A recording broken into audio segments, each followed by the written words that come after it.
Welcome back to the 28th Irish Open live from Stillorgan Bowl at the Leisureplex Stillorgan in Dublin, Ireland. My name's Dom Gall from TalkTenpin.net, and I'm on my own now because Simon Shephers, my streaming partner, is on the lanes chasing a squad. He's already had 1440 or something. I don't know why he's on lanes again. He's already qualified. I think he'd already paid for his entry though. So straight into it, we've got Mark Moore, James Hemsworth, Jim Ansborough, and David Say. James Hemsley is the guy in green with the odd bowling style, bowls off the wrong foot. Well, it looks like he's going to injure himself all the time, as somebody said earlier. He always looks like he's going to take his foot clean away. But he's tried to bowl on the right foot, on his you know, the proper sliding foot, but he just can't do it. So fair play to him. He's managed to not perfect it, but get it to a point where he can play.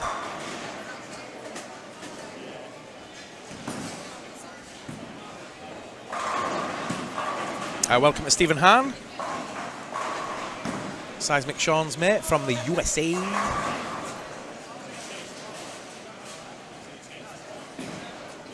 Wilson saying, yeah, Sean Dom's one of my oldest mates. That's true enough. And Sean is also one of our bestest mates. Our most favourite video guy.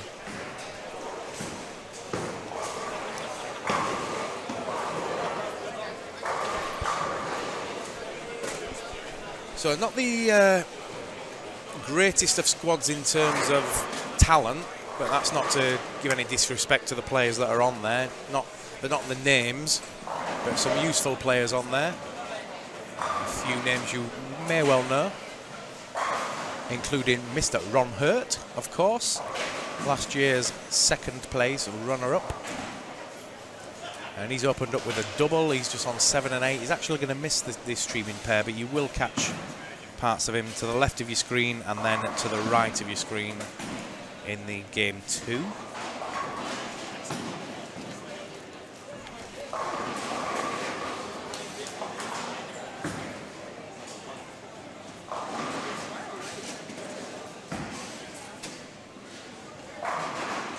Fred Miller saying, can you link up to Boland so we can see everyone getting drunk? It would cheer Wilson up. And Willie, well, why would you link the pub to a bowling event? People are there to watch bowling, aren't they? Well, that's the thing, you would think, that people are here to bowl, but a lot of people are here for the social aspect as well, so kind of, yeah, although you're right, you're kind of wrong at the same time, because that's what makes this event different to a lot of the other ones, the social aspect of it. It happens to be a pub. The same with Malta and all the bars at Patcherville. It's part of the event, as Fred Miller rightly says. But having said that, we are going to try and do the Chewy and Credders show on Sunday night. I can give you a quick promo of that now. It's only 8 seconds long, so have a check out of this one. We straight doing it. We straight doing it. I did that music as well. Got a new programme. Mark Moore opens up with front 3. James Footner from Wales opens up with a spare and a double. Lee Credlin, 2-time county champion in Lincoln, with a double and 8 count. Going for his spare. Chops him.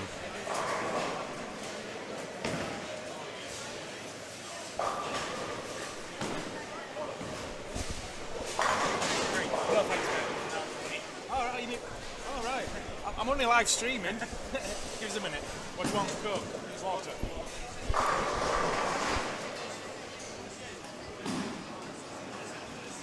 Now, Willie's right. We're here about the bowling while the bowling's on, but we will be doing a little bit of filming from bowlings this year because it's not been done before. And a few people will like to see the after party. We'll do it for maybe half an hour to an hour before it gets messy. Wilson says we need the Shafani show or Shefani show, whatever it's called. Shafani show, innit? You'd ruin Shafani show if they came to Ireland. You'd absolutely ruin them. James Futner adds another one, so a spare turkey for his front four frames.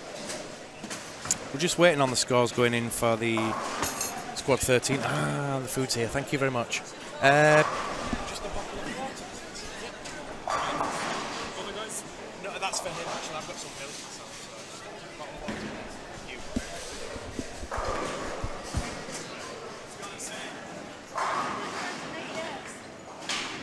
Bernie Bowling says Alan Keddy, Scotland on the right. Was third in the Senior Singles World Championship in Las Vegas in 2015, yeah, that's correct. He had a good year, actually, did Alan Keddy.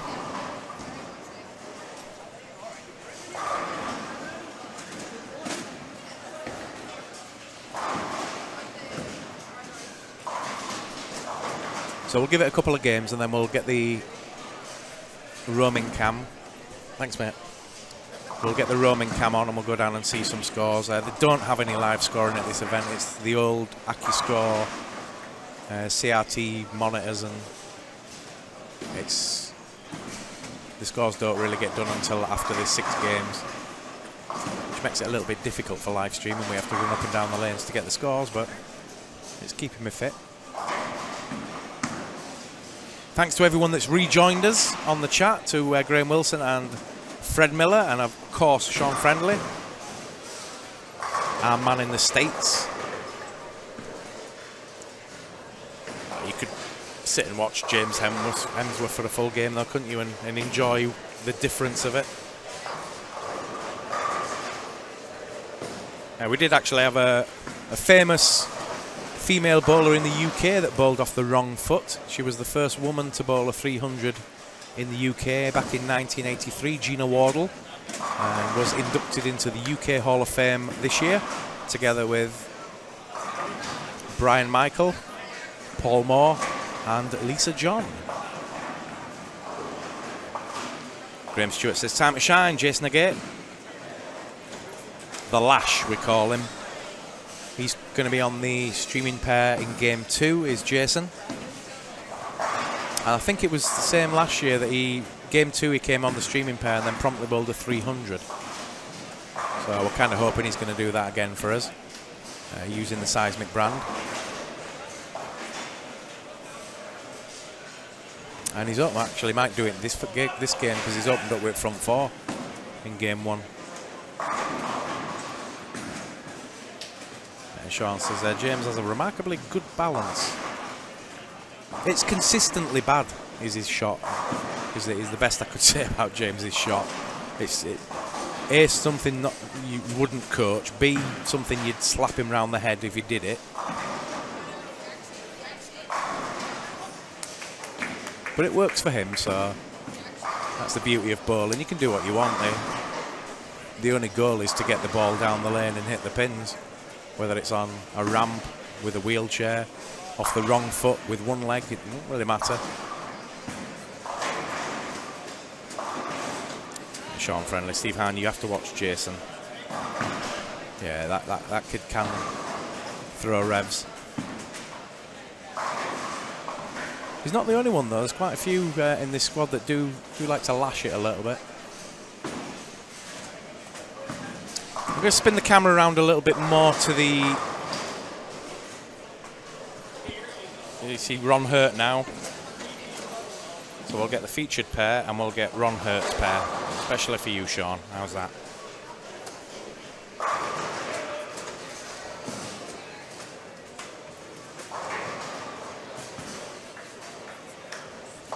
Who are you on about? Wilson, he bowls for Wales and is listed as English. Is that James Futner? Must have made a mistake. He does play for Wales generally. He was at the World Cup for bowling for Wales. Any two-handers in the squad? I've not seen any yet, but that's not to say there isn't any.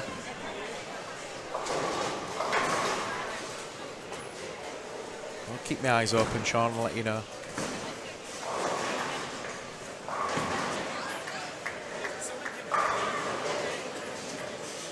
Willie Wall says they play for Wales when they can't make the English team.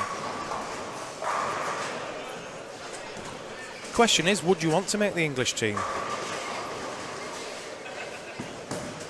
I mean, even if you're a good player, you're not guaranteed to make that team. So, what do you want? A career around the world, or do you want to maybe not get picked? I mean, I could play for Scotland if I wanted.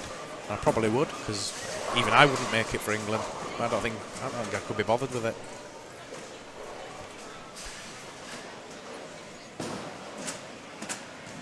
So David Say from Northern Ireland starts on this featured pair with a strike 8-spare Turkey. James Hemsworth bowling off the wrong foot. 2 open frames, then a spare, then an open frame, then a double.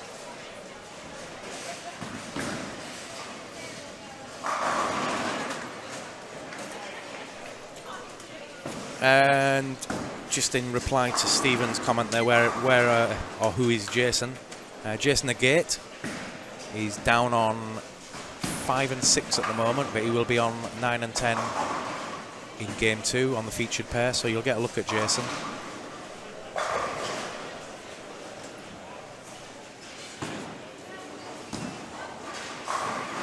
Oh, is he not on seismic staff anymore?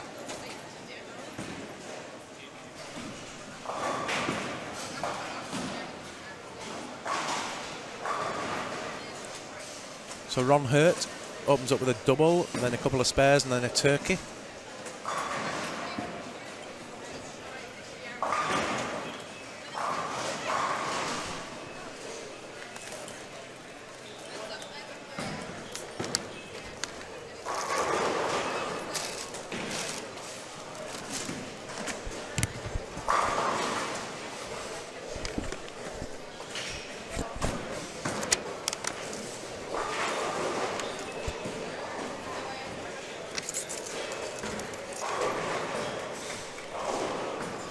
Bear with me a moment, the Chinese has just turned up.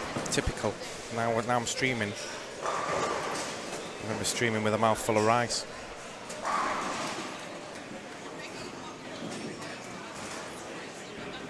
Stephen Han, you guys and your revs. I've debunked the rev theory, he says.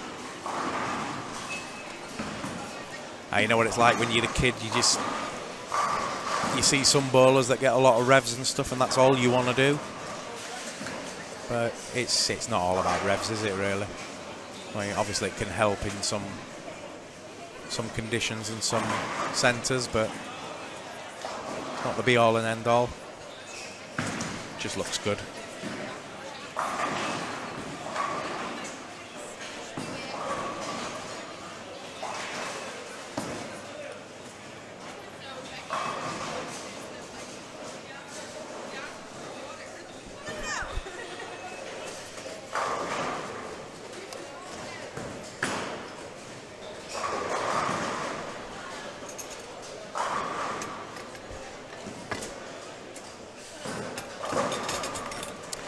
So thankfully it's the final squad of the day. I've been in since 7 o'clock this morning, well, 7:30 anyway. We're going to be going right through till about midnight. Fred saying, no one about to keep you company, Dom? No, there isn't actually. Most of the other players and stuff have either got retired for the evening or gone to Boland's. There seems to be a lot of people sat in the back just kind of watching, but no players or anything, just people.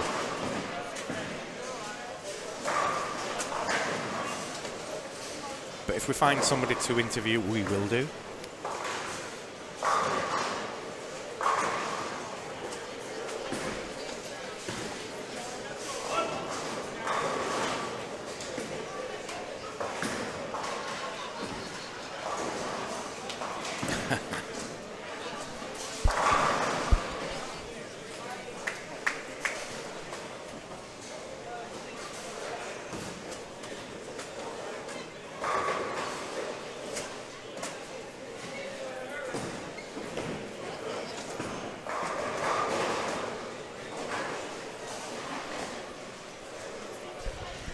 Oh, if you could see me now, I've got a big plate full of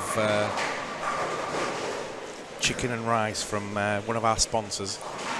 Thank you, Mao at home, for our cool Chinese food.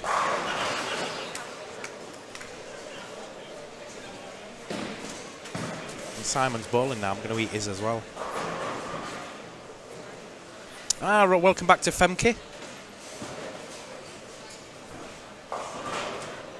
So David Say going well. He's on a 280 pace on the featured pair there in the red shirt. Strike ninth spare or 8 spare, doesn't really matter. And then 6 in a row. Another guy that bowled a 300 last year. Just come up a bit heavy there.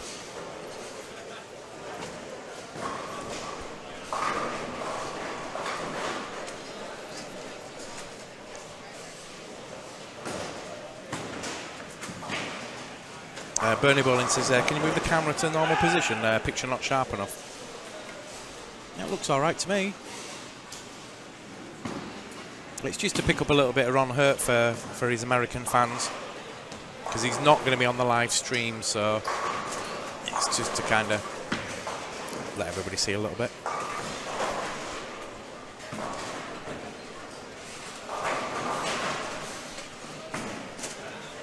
I think it's actually a better looking stream than we had last year. We are running through a HD cable. It's not full HD, obviously, but when you've seen some of the streams I've done in the past, it's pretty good. Dom, will any of these players in your mind make a run for the top 10, or should I watch tomorrow? Do you know, it's hard to say, because there's always like the guy that crashes the party you didn't expect. So, I mean, you know, you could easily say, well, looking on paper, there's not a lot of big names, but then you've got Alan Keddy, a senior player that's really good. You've got Remco van Dommelen from the Netherlands down on 15 and 16. 1 or 2 internationals from the home nations, be it Wales, Northern Ireland and Ireland. So there's no mugs on here. A few journeymen, a few people just come to kind of enjoy the event and to bowl against better players, but no, it'd be disrespectful to say we won't get a run on it. Grant Duggan's down the bottom end. That kid can play as well.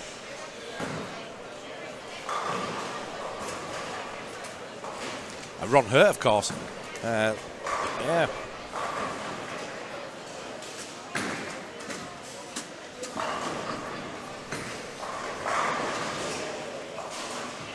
Yeah, you don't come second in a tournament and not have something about you that you can do it again.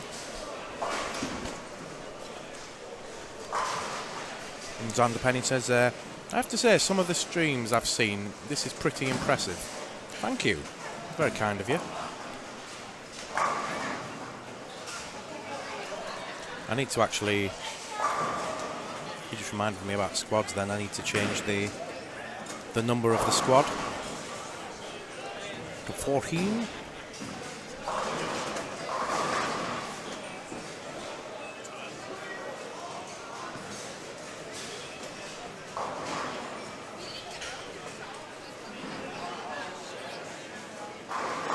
Up to now, squad 11 has had the highest squad average, says Fred Miller, at 206 average.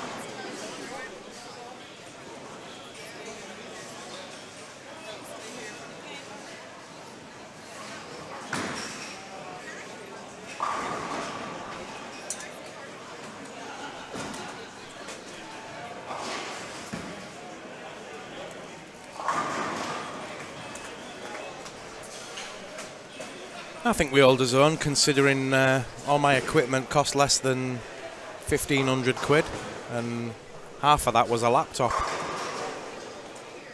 So we've got 2 tripods with 3 quid from the boot sale, car boot sale. I've got a camera that was 30 quid from Cash Converters. I've got another one that was 25 quid from PC World. And then we've got the green screen was 80 quid. That came complete with lights and umbrellas and all that kind of stuff. And then obviously a few cables, a cheap mixer. I think that was 50 quid from a DJ shop in my area.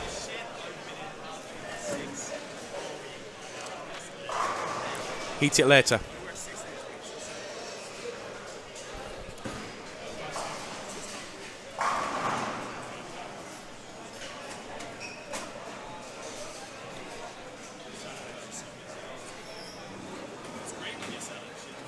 Femke says, I don't really care about the quality of the stream.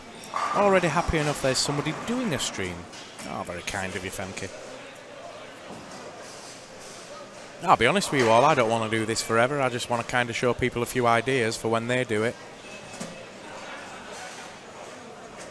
But there's no fun in, you know, sitting in a bowling alley for, I don't know how many hours I've been in today. I was in at 7 o'clock this morning, and I'll be gone about midnight tonight, and I've been talking for 4 or 5 squads, 3 hours a time. Not my idea of fun. But having said that, I'd just be sat at home watching it, or kind of dropping in and out of it. But the only reason I really wanted to do the Irish Open was because it's already a fantastic event, and has been for a lot of years. And I just felt that streaming would benefit it. And for the last 2 years now, with Seismic and now Storm, would kind of like show videos of the brand, get the brand staff players in and talk about the companies, and then try different things like this green screen. It's only the second time we've done it. We did it in Malta last year, and then first time now in Ireland. The roaming cams, the first time we've done that in this event, or any event. Mark Sutton says it's better than building them, Dom. I don't know, I'd get paid for that. I'd get paid for this. But that's the other thing. I'm of the opinion that if you do a decent enough show and you have adverts and all the rest of it, then you can generate a little bit of funding, which in turn can go into the tournament and the people that do it. So for instance, Malta last year, we did a deal with Cubic or AMF for about 1,200 quid. Talk Tenpin got some of it, and then we donated half of it to the tournament, which meant all the squads got a €50 top prize. So win-win, winner-winner chicken dinner for everybody.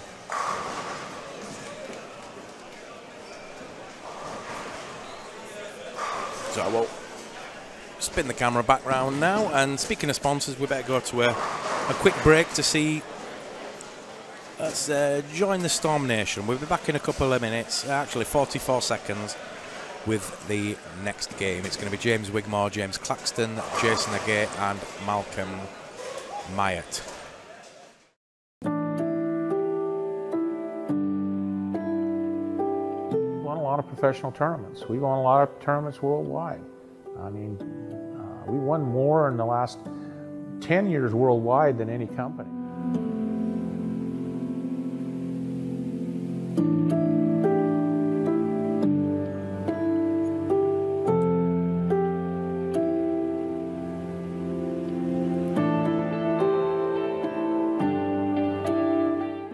We make good bowling balls, and good players use our bowling balls because they can win with them.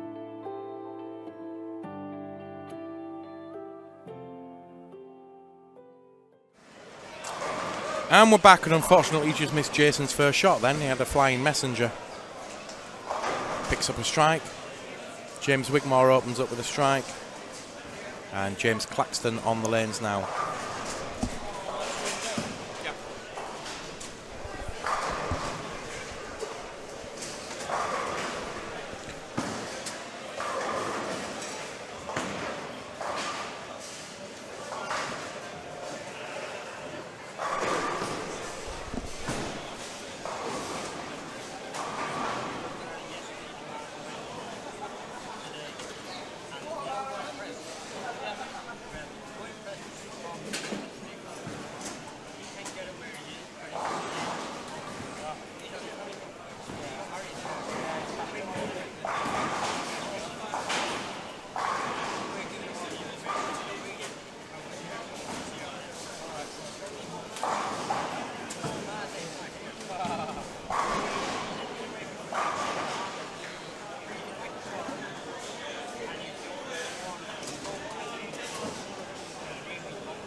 Sorry about that. I was just somebody coming up and giving some compliments for the stream. It was very nice of them.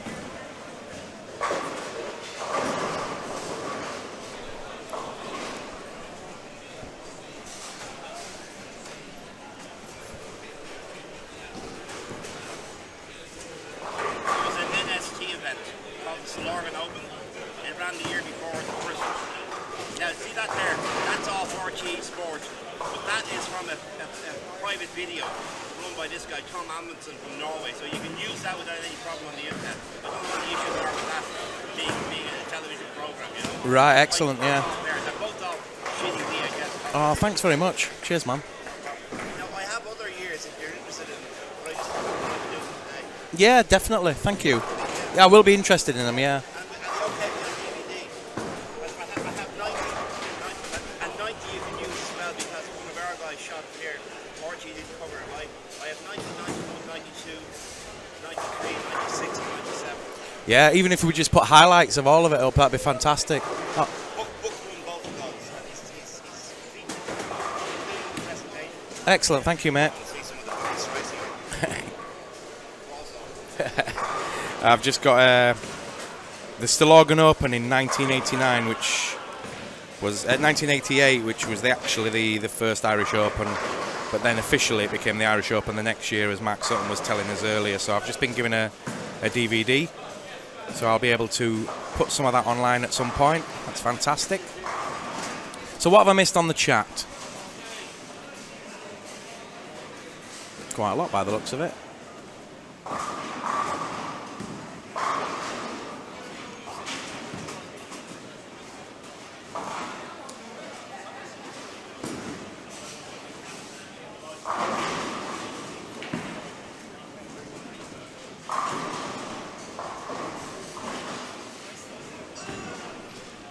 Oh, we're on about staff players and stuff.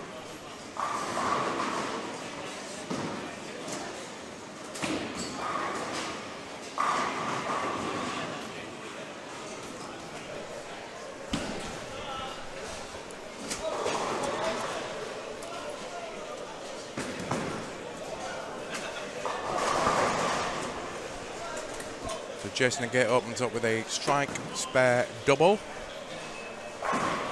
James Wingwarmer strike, 7 split 1 double. James Claxton perfect through 3 at the moment. Looking for number 4 on lane 10.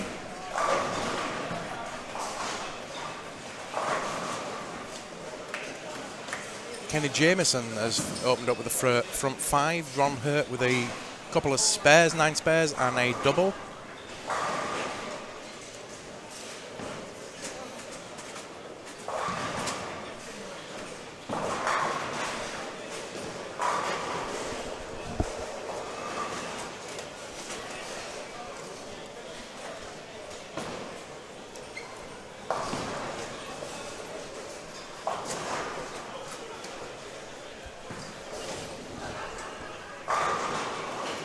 Ten in the pit from Jason again.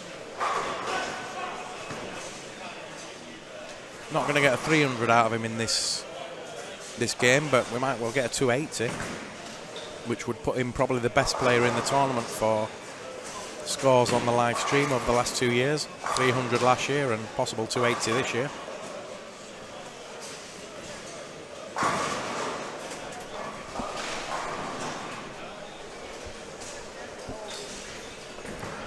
Ron Hurt adds another strike.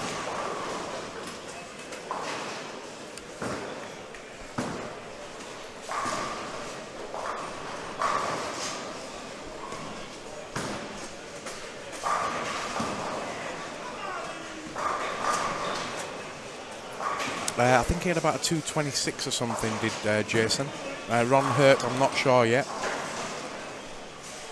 But at the end of this game, I'm going to get the roaming cam and I'm going to go down and I'll show you all the sheets, or as many as I can get. Mostly the players that were kind of interested in this block.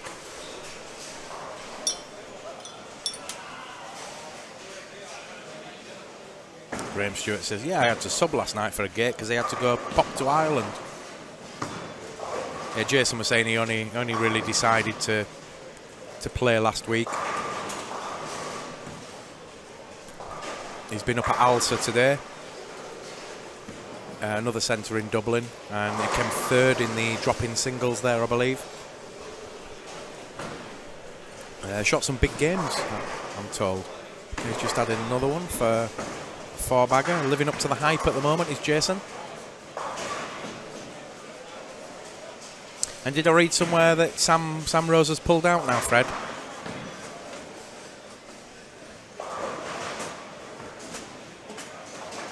Stephen Hahn. Bonus? Yeah, ladies get 8 pins a game in Europe, in European events.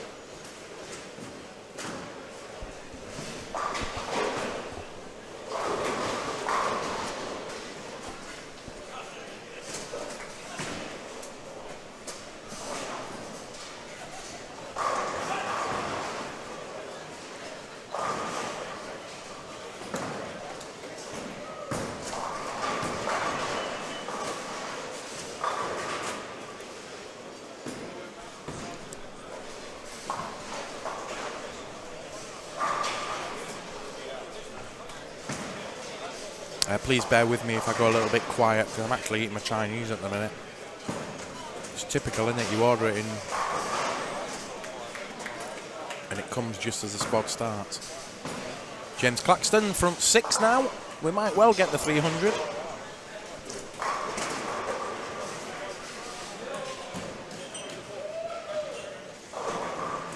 Stephen Hahn. Ah, that's right. Sean told me he got pins.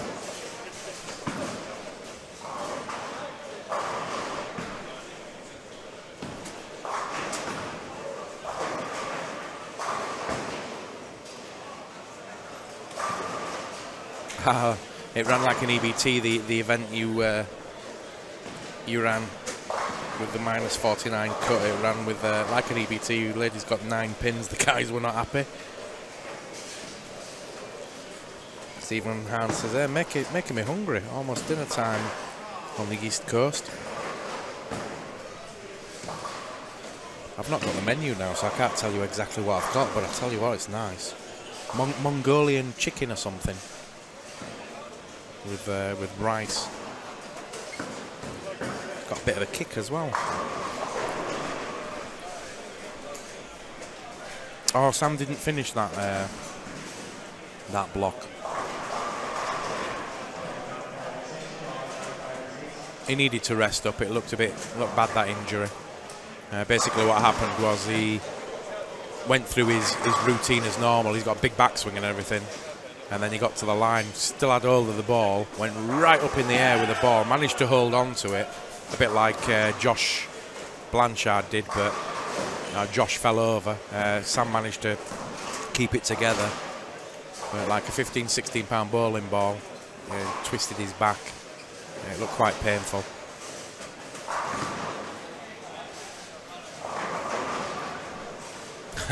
Xander Penn always jinxing the 300s like you did with Tim Mack earlier.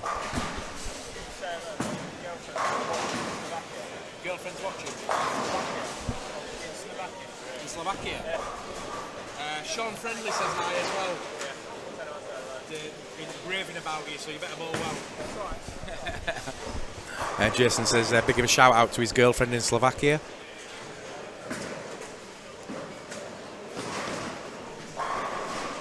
And he says, "Hi, Sean."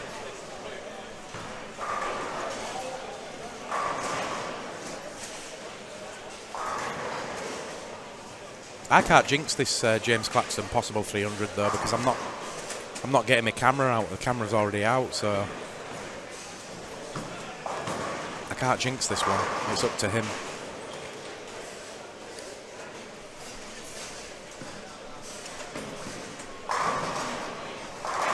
Nope. A little bit too deep there, Jay. My streaming partner Simon Shepherd's going strong again, open frame, and then Turkey 9 spare 4-bagger. Ron Hertz just had an open frame, an 8-split miss. So it must have been a possible split, and he's gone for it and just missed one of them.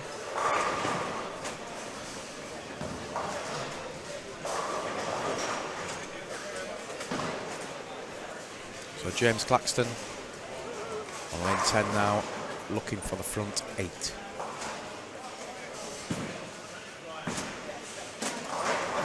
Oh, just a little bit of a light hit.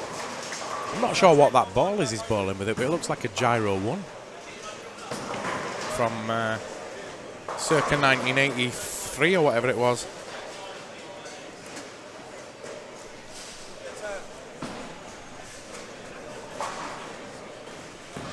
Chachi says, good luck Ben Harvey's team. Thanks for joining us, Cha.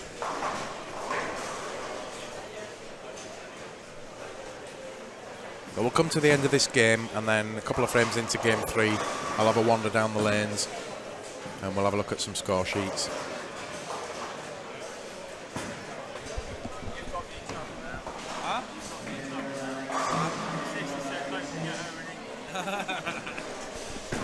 Jason says, you're in trouble now, wishing his girlfriend wishes in Slovakia because his sister now wants a shout out. So a shout out to Jason's sister.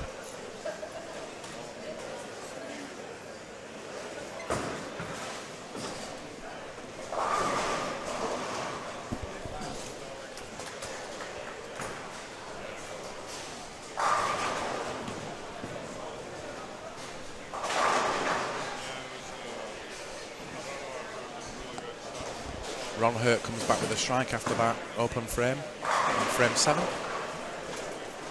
Looking down the lanes, there doesn't seem to be anybody on the front 5 or 6 or anything now. There was just James. He's just left a single pin and spared it. And apparently the scores are up for squad 13 now, so let's have a quick look at them. Thanks, Fred. So no change at the top. Tim Stamp still leading with 15.22, 253 average over 6 games. Games of 246, 245, 279, 205, 279, 268. In second place from England, Robert Thirlby, former winner of the Brunswick Euro Challenge. He bowled a 300 in game 2 this morning for a 15.21, just a pin behind Tim Stamp, the 17-year-old. In third place, Paul Moore. Always there and thereabouts is Rog, as his nickname is. 14.84. In fourth place, from Ireland, Colm Clerk with 14.79. Kenneth Hermansen from Norway with 14.61. And then Tora Torgerson, former champion of this event, winner of this event, 14.58.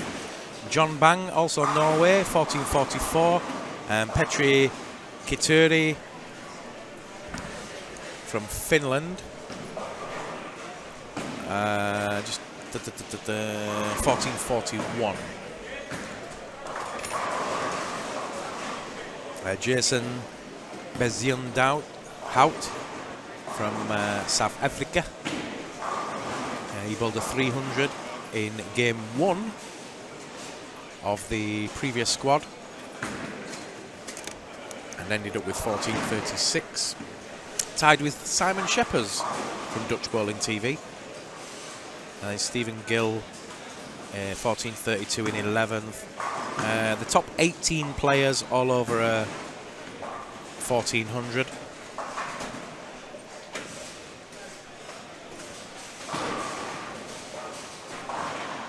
Xander Penny says, if you see Malcolm Meyer, tell him to relax for me. Yeah, I will do for you, Xander, when I go down the lanes shortly. 2.46 for Simon Sheppers there. 2.34 for Jason Agate.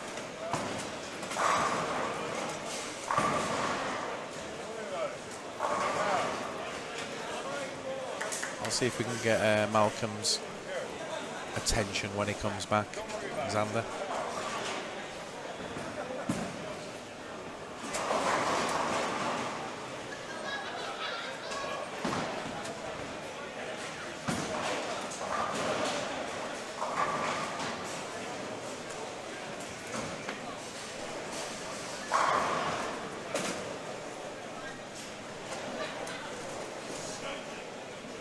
$209 for James Wigmore. Naughty but nice shirt he's got on, with like a big candy floss blob on the back.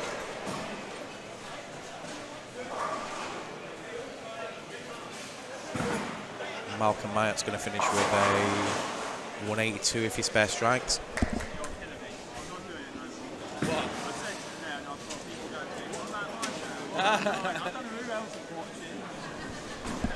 Right, Jason's not happy now. He's got a big shout out to everybody he knows because he's getting texts now saying, what about me? What about me? So anyone that knows Jason the Gate, this shout out's for you. Yeah, 245 then for James Claxton.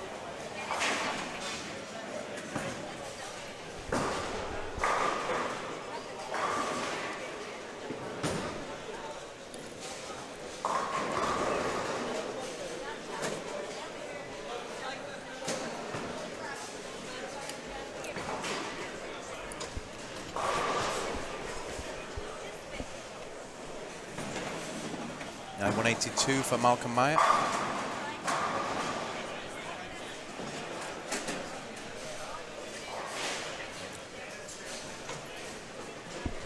Malcolm. Xander Penny says relax.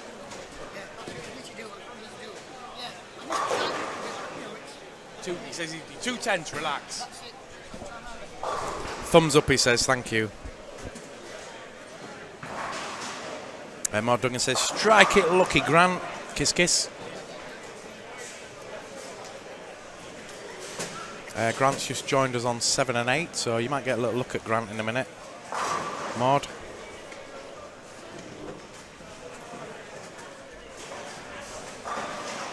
Right, so we'll just go off to a quick couple of adverts, and we'll be back in a couple of minutes, ready for game 3.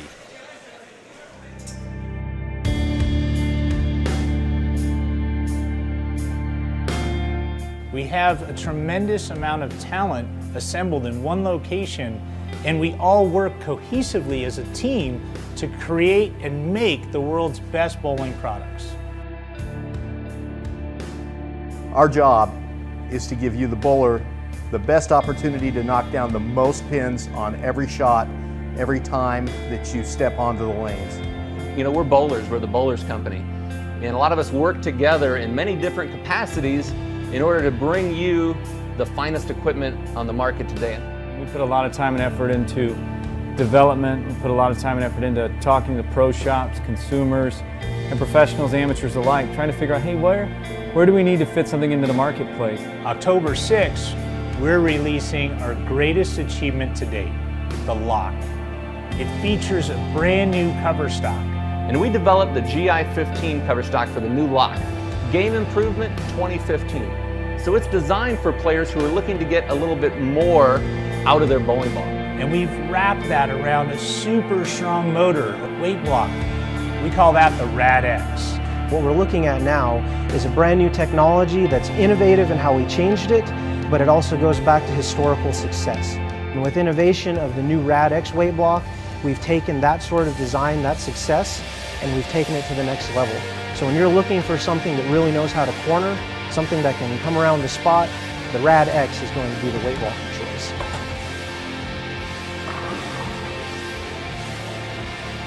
Once again, we're very proud to announce the release of this lock. It is a very aggressive bowling ball.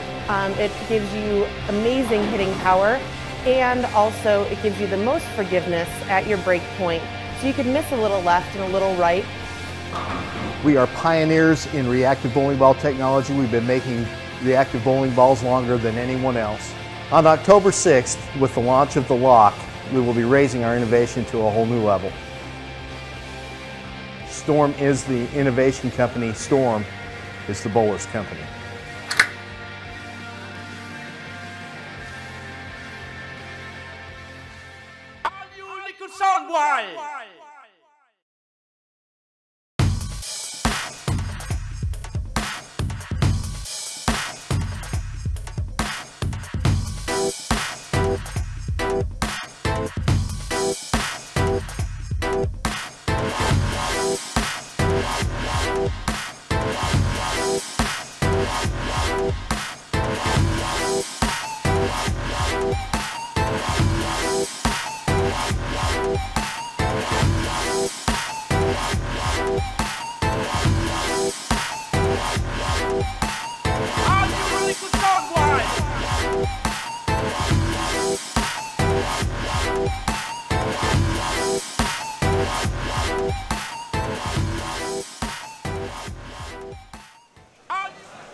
And welcome back to the 28th Irish Open, live from the Leisureplex Stillorgan Bowl in Dublin, Ireland.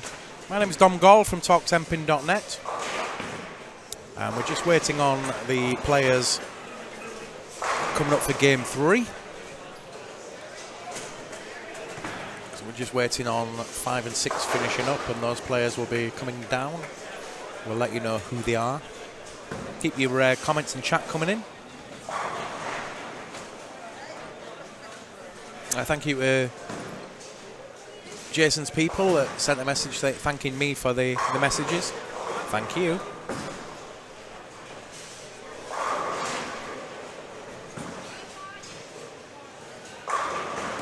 Fred Miller, -1 here in Runcorn, UK.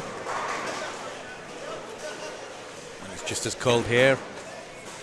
It's freezing when I came in the bowl this morning before it kind of heated up a little bit. I sat in my jacket for the first hour.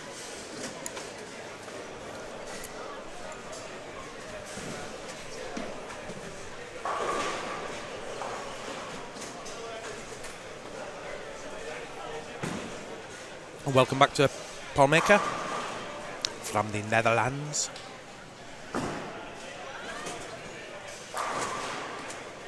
One or two Dutchies in this one. There's definitely Simon Shepherd's in.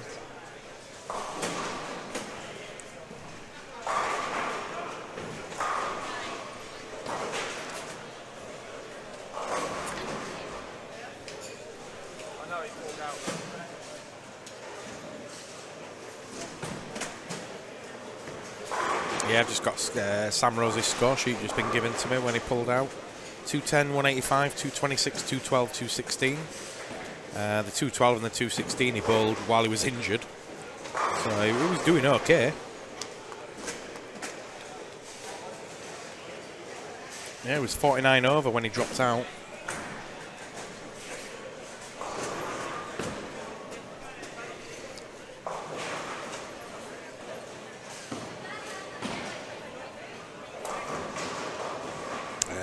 Fred says he would be good to Skype to. Who would be good to Skype to?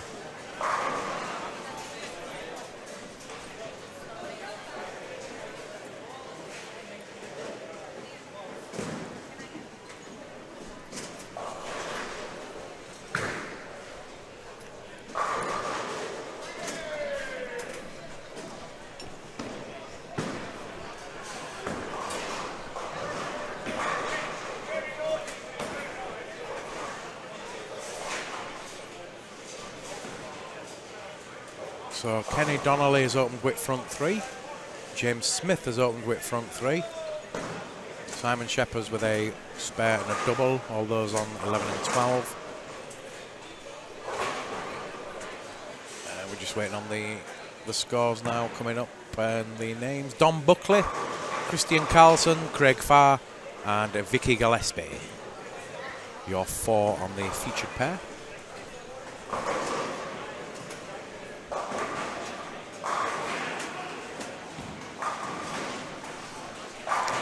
And Candy out there, no hablo español.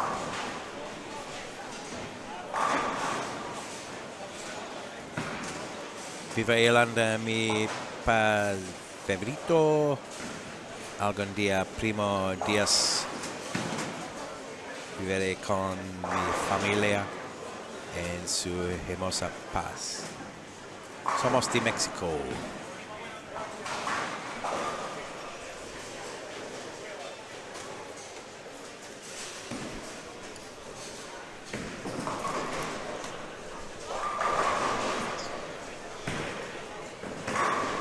Yeah, Spanish is not my first language, neither is English.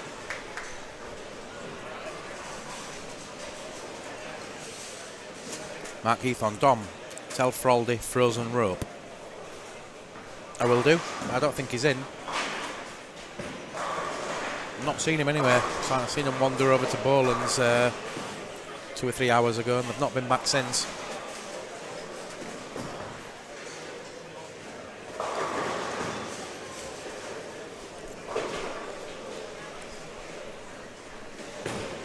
Come on, Buckley, says James W.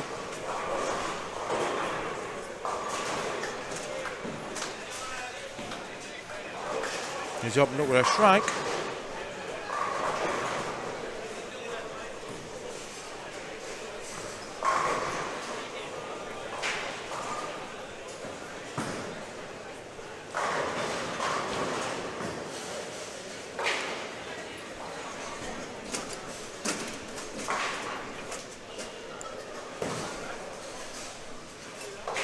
Paul Meeker. How's your Dutch, Dom?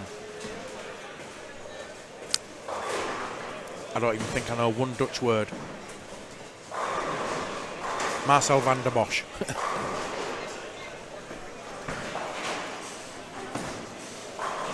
Nah, I don't know any Dutch at all. I don't need to speak Dutch because you guys speak good English.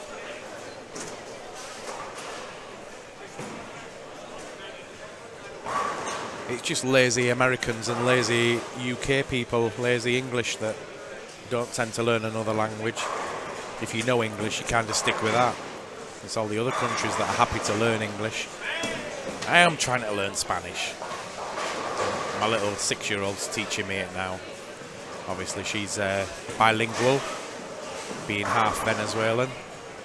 And she's spoken Spanish from a very young age.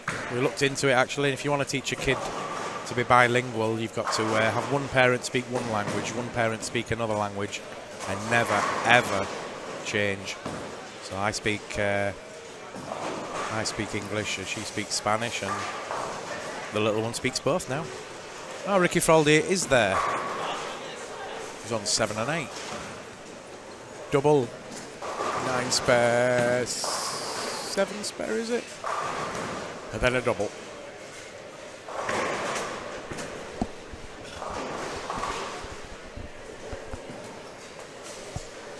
Right, I'm going to get the mobile cam going, and we'll go down and have a look at a few scores.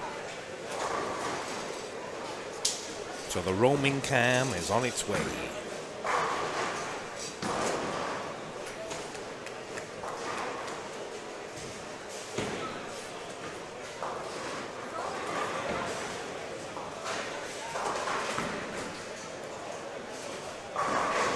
No more squads today. Last one is this squad. And then we've got another 2 squads in the morning.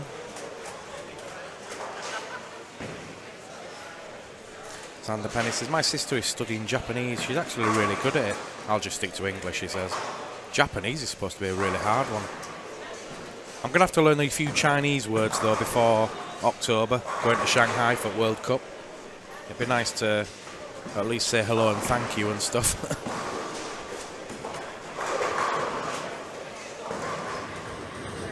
Right, we've got the roaming cam. Hey, everybody.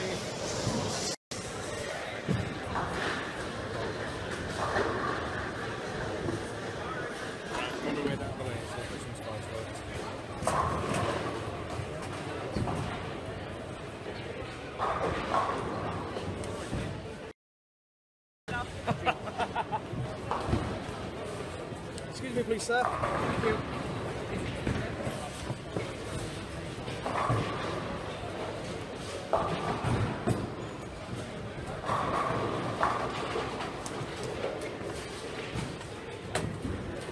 Who have we got here then? Mr. Lee Credman and James Footner. Right. 184, 147 for Lee.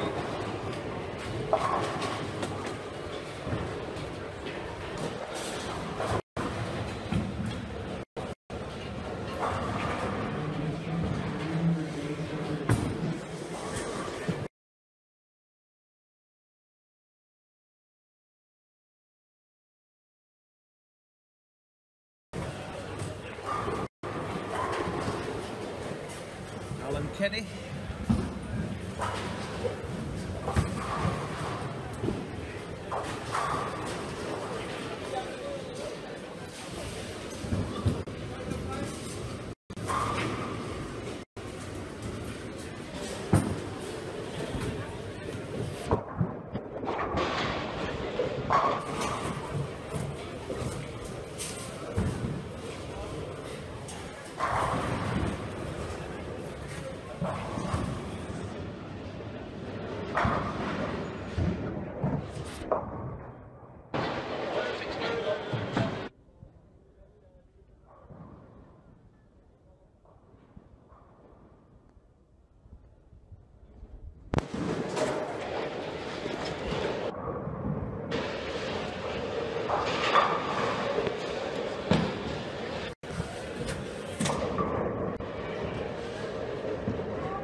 Scotch.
That food's really nice, really nice.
Hello, Sean. Not care. Hey, Sean.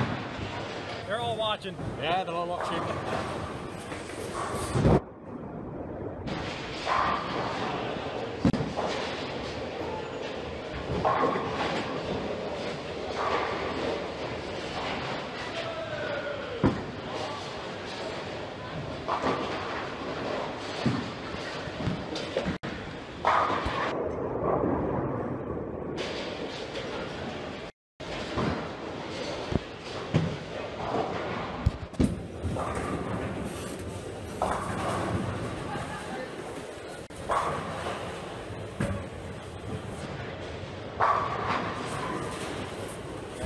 That's it. Where's yours?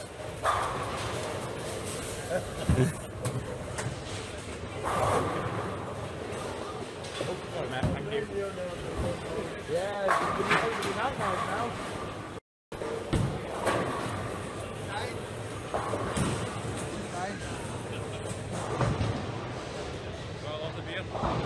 What is that? Roaming cam, so it's streaming, but new tricks. Yeah, got to move with the times. Pro shop all right. Not been in live streaming in the pro shop. Give us a big thumbs up. Thank you very much.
And we're back from outer space.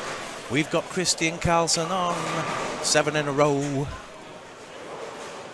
Front 7. Yeah, I hope you got some of the scores there.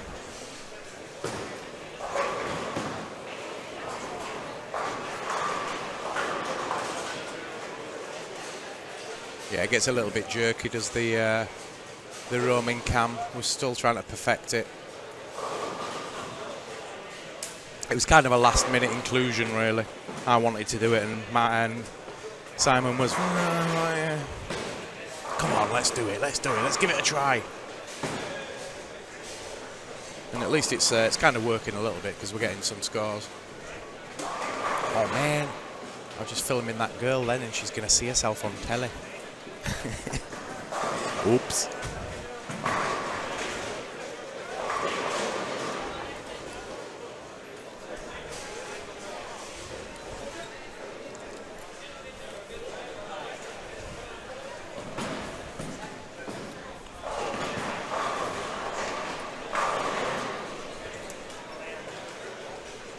Keep comment and chat coming in. Oh, Candy Garcia watching from Mexico now. If that's even a real person.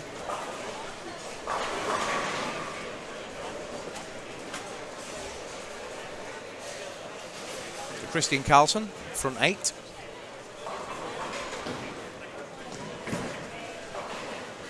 That's what we're on about. Which players you think are going to make it, and then you get somebody like Christian Carlsen that you don't really know much about, and then kind of comes from nowhere, and boom, 300 maybe.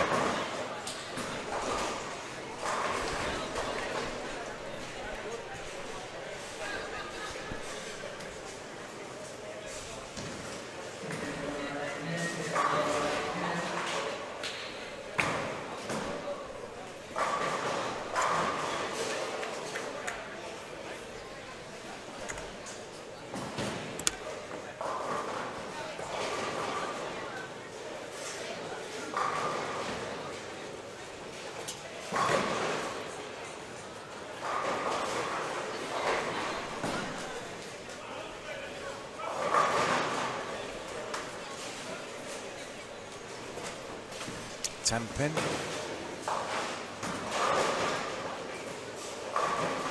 For Dom Buckley. A 187 in the 8th for Dom. What a cool name, Dom.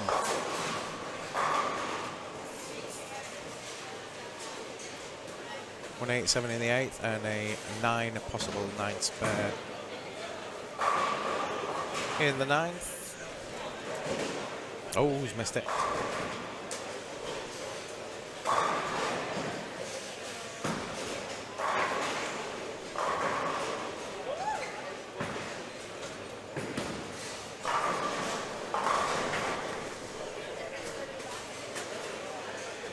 So Christian Carlsen, red shirt.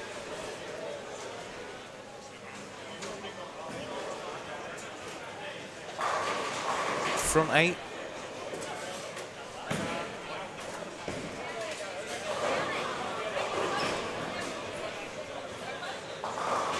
Through the face.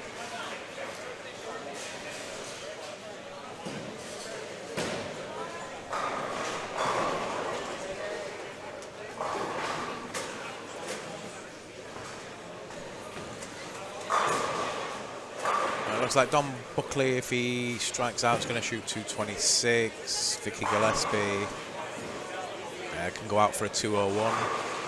Craigie Farr can go out for 222. And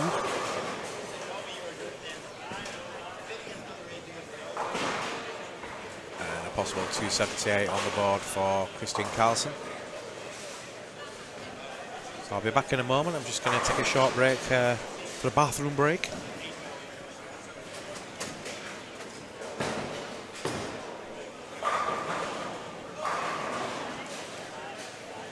Where does it say squad 13?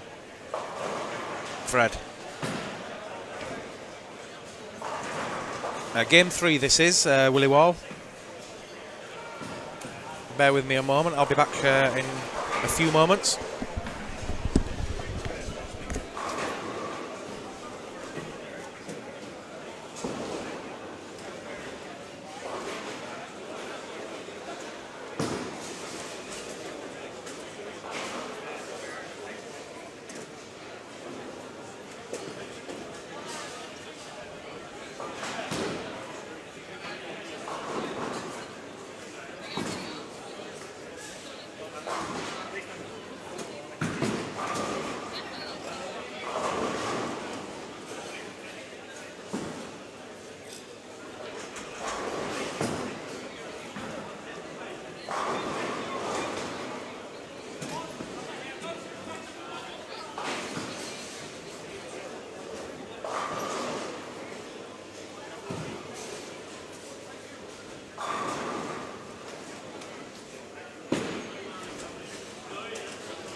Right, back again. And welcome to everybody that's watching the 28th Irish Open Championships from the Leisureplex Bowling Centre in Stillorgan, Dublin. Willie Wallace. Was Jason Burns the guy that they used to promote this event? He and Amanda Larkin did videos with Michael Rowe. I did a little bit of music for the videos, and yeah, they were the two videos that we were promoting before the event.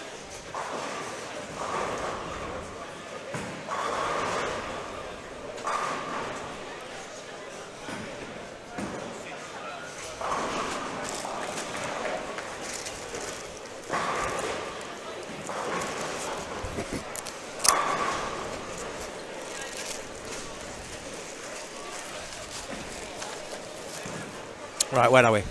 Robert Lind, Tom Byrne, Jason Burns and Brett Armour on your featured pair.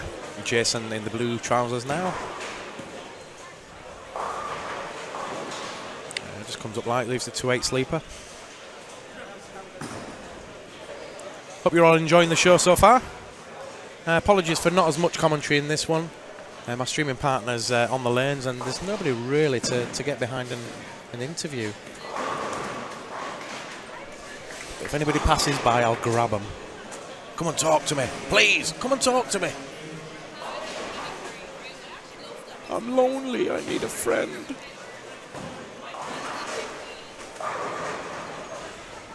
Willie Wall, do you know him? Nothing against him, but when you have Irish players like Barry, Chris, Paul Simon, etc.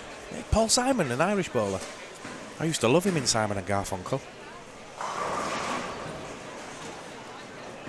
I just think it was who was available at the time. Chris Sloane's in Sweden most of the time, and it was Michael Rowe's idea to do a promo, and he just happened to be able to get hold of Jason, who was in the international Irish team this year for the European Championships.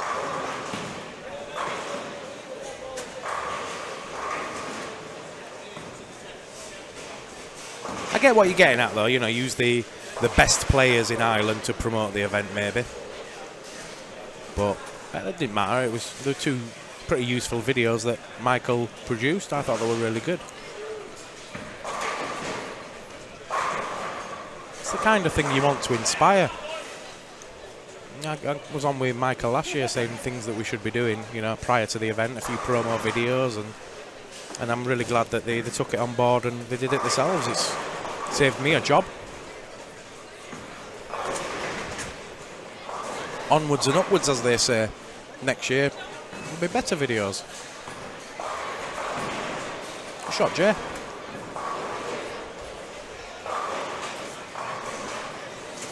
Strike. 8 spare strike for Jason Burns. Wash Mac 1 says, good luck to my son Paul Murray from Lurgan, Northern Ireland.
Carla Claxton, so proud of my husband James, doing so well, babe. Team Scotland. Willie Wall said, catch you all later. See you later, Willie. See you tomorrow, hopefully. Thanks for joining us today and contributing.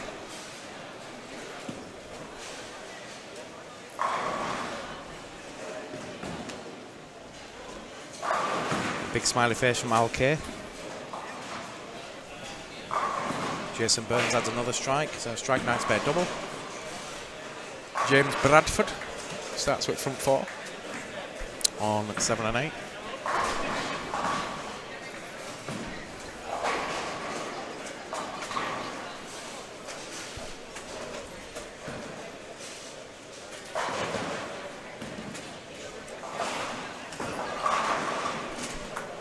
Brett Armour shoots a strike. 9 spare double. Willie Wall, it's the weekend, so probably not. While I've got work, I've got nothing better to do. While in work, I've got nothing better to do. Mark One still great streaming, and I like the idea of the roaming cam. Great idea. Thanks, Mark. Calvin Malone, how many bowlers qualify for the final step? 72 qualify. And the cut for 72 at the moment is 1288. And Paul McCauley at the moment is the number, 214 average.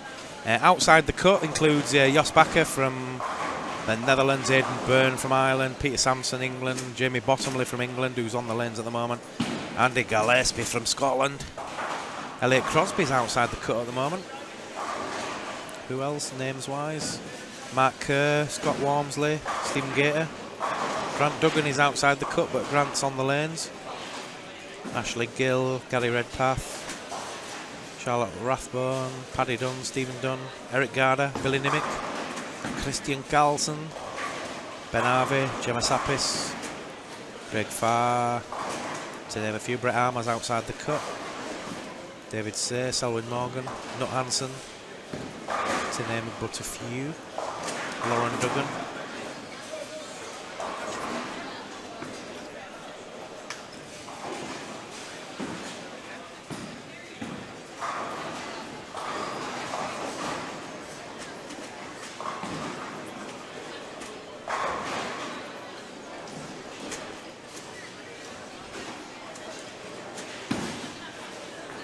Thanks for the photo from Slovakia of Jason Agate's girlfriend and her mates. All sat there in the front room watching the streaming.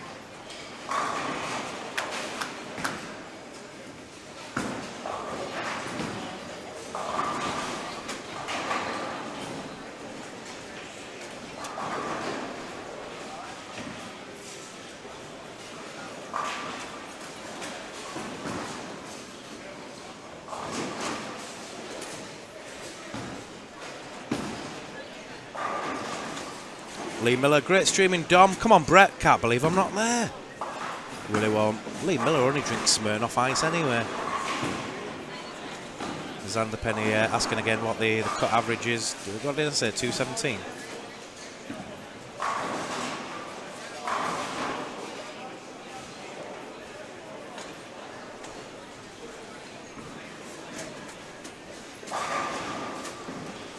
Yeah, 214. 214.7 the cut at the moment.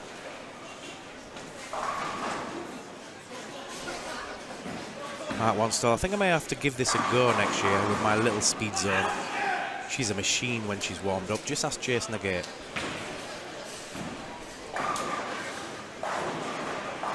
Speed zone, yeah, that was a popular ball back in the day. A lot of the zones were though, weren't they?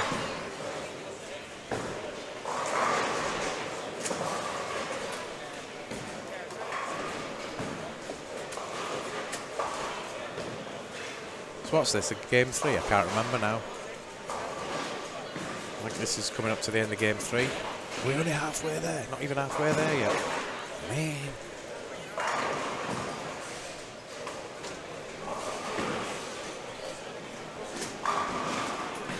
It looks like I've got some work when I get back then, because I've got a DVD of the 1988 Stillorgan Open and the first Irish Open in '89, so I'll be converting some of that onto the interweb.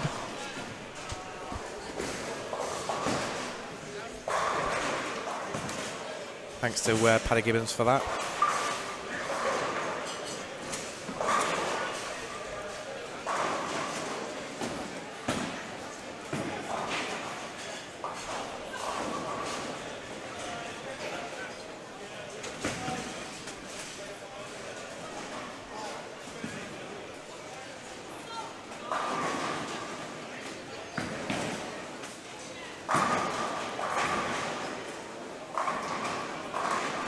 Xander Penny. I'm thinking of taking part 2.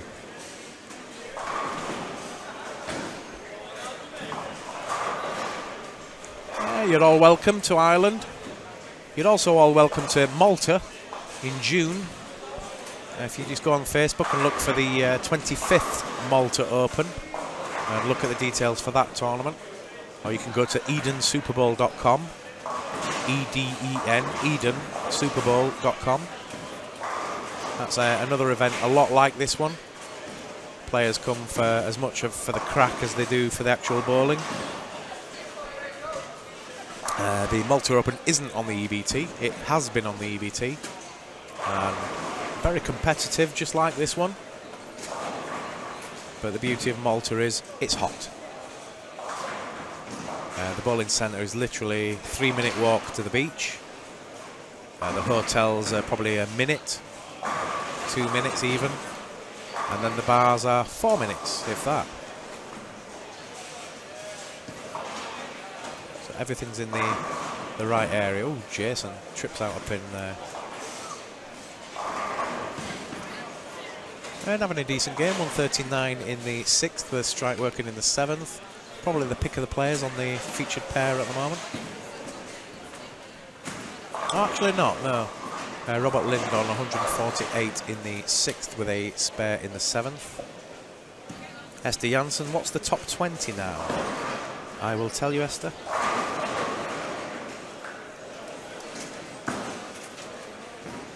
Top 20 is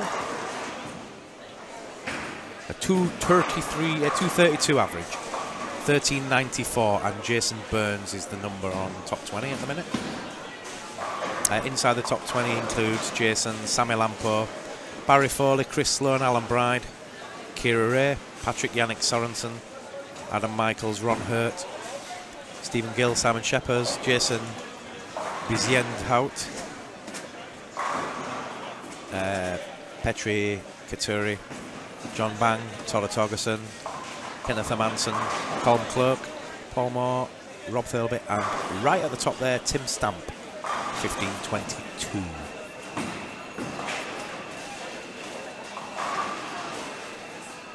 What are the entry requirements? Any minimum age? I don't believe so. No, pay your money, take your chance, basically.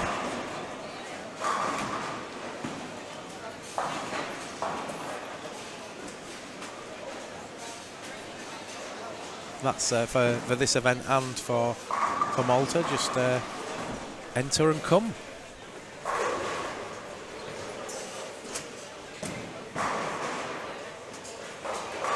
If I were you though, Xander, I'd probably go with Malta this year, around about June time. Purely because you can have a little bit of a holiday in the sun and bowl some squads. At least you get a little bit of sunshine, which you don't get in January in Ireland. Is it not happening this one? I told you not to play it squad.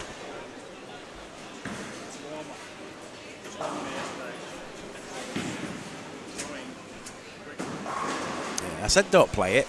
You didn't need it. Now you're missing your Chinese. It's getting really cold.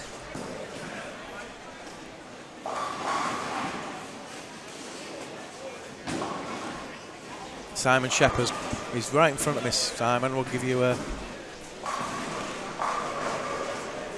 list of his scores. 198, 246, 210, 176 over his first 4. Oh, so we're on game 5 now. Oh, that's cool. That's not too bad then. Going quicker than I thought.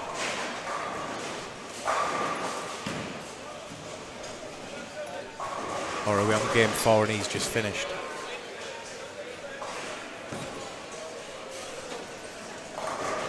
But time flies when you're enjoying yourself.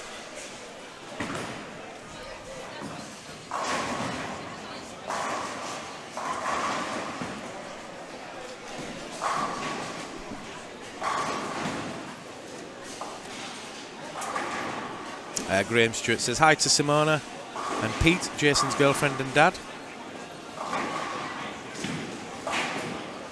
And Com Clerk, can you ask Jay to turn his trousers down? Very loud.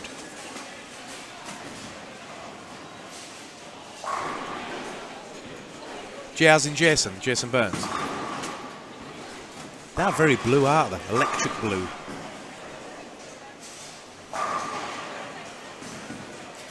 He's blue, da da dee da da da da da da dee da da.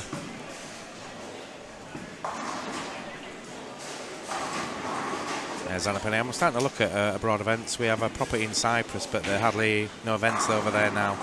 Yeah, I used to do quite a lot of events in Cyprus, in Limassol and Paphos, and yeah, you're right. There's hardly any events at the moment. They're struggling a little bit with the Greek situation. I think that's why that stopped, but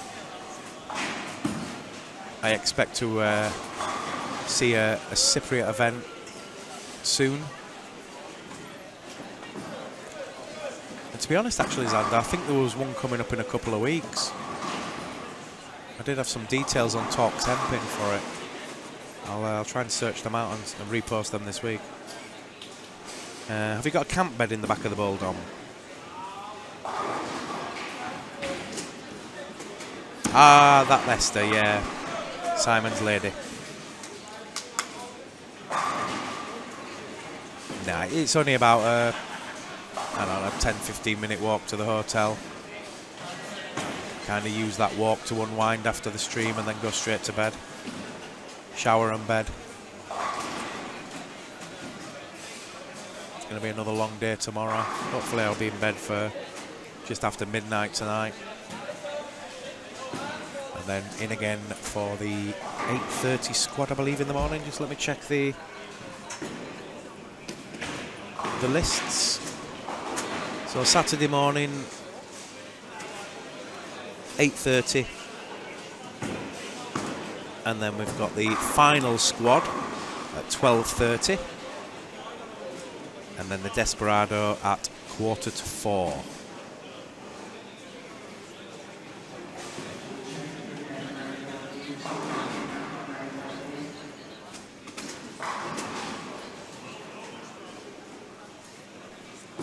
Final step 1 starts on Saturday, tomorrow. And that starts at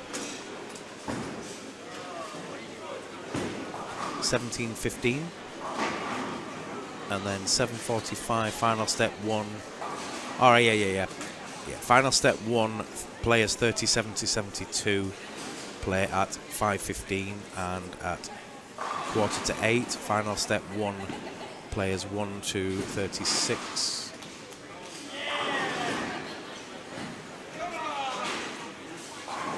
Then at 9:30 we've got some lane maintenance, and 22:15, final step 2 for a midnight finish.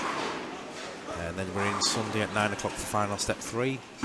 Everything done and dusted round about 3:45, and the awards at 5 o'clock on Sunday.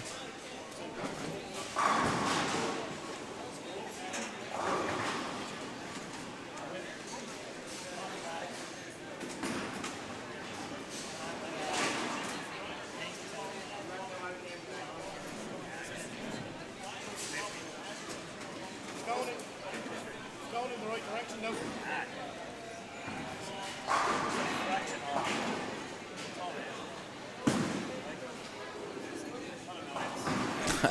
Xander Petty was going to do it, but he's lost his passport, so that's on hold for now.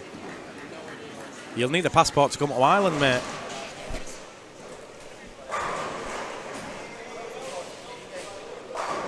I know it's Europe and you're supposed to be able to travel without one, but you always need one.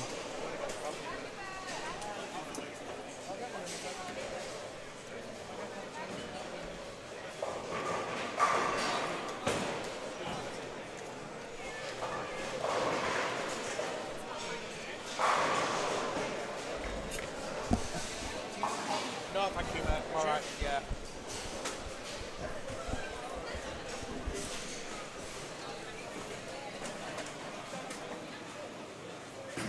$2.29 for Jason Byrne then. Or $2.28 is it, sorry. Brett Armour finished with a 2:05. And then the other two players, 2:58 and 1:89.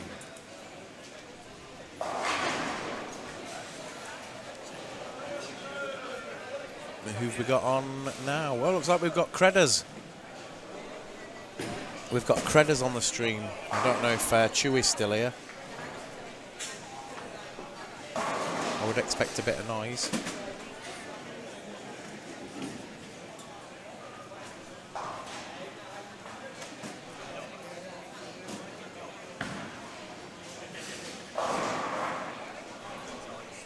Yeah, man.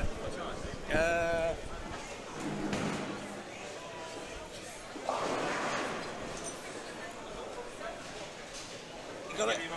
Oh, right.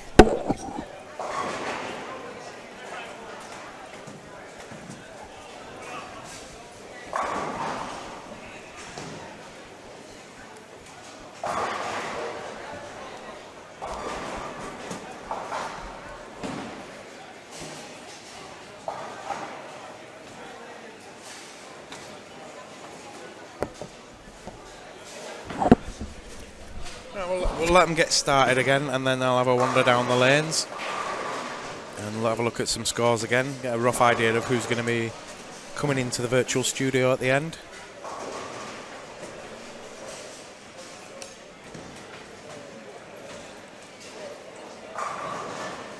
We've just got some random sat in the studio at the moment. She doesn't even know she's on TV.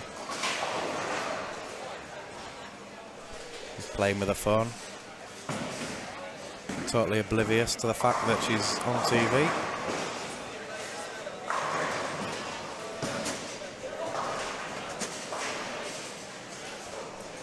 Thomas John, Alan Keddy,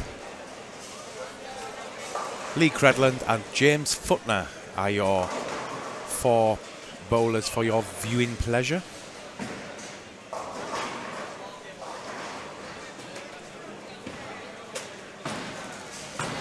James Futner picks up his single bin.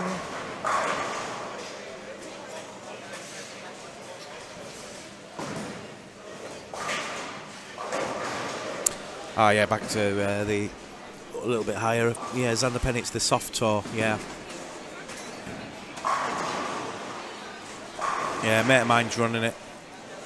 He was asking me if I wanted to go over and live stream it, and I said it's probably not worth doing that one if you've not got too many Europeans, because there won't be a massive call for interest in just a Cypriot event as such. But hopefully it'll grow in the next year or so, the soft tour, and we'll get some more tournaments back in Cyprus.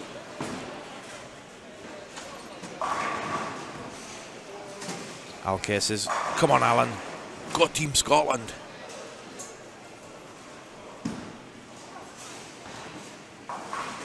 Graham Stewart says, "Good darts, Jason, 277.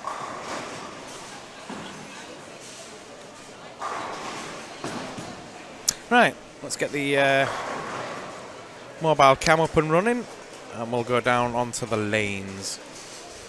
No, yeah, I think Dino runs it, and I forget what his name now. Let me have a look on my Facebook page. I can never remember his first name.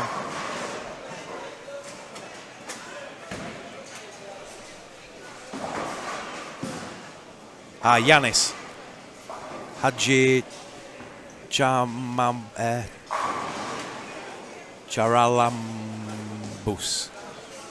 Haji Alabum. Forget it. Yanis.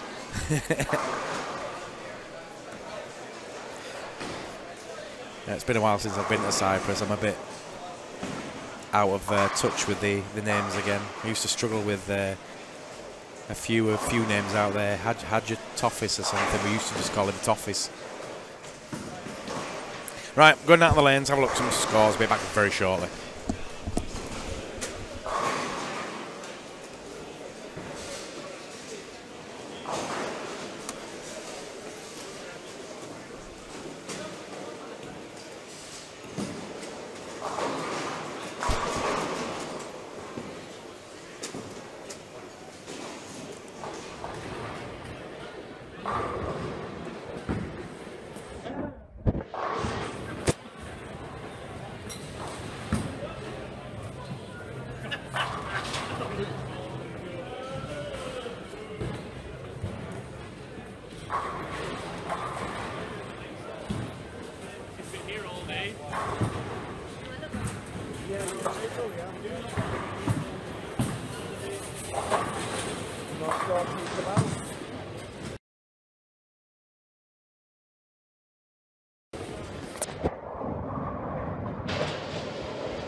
His camera shot.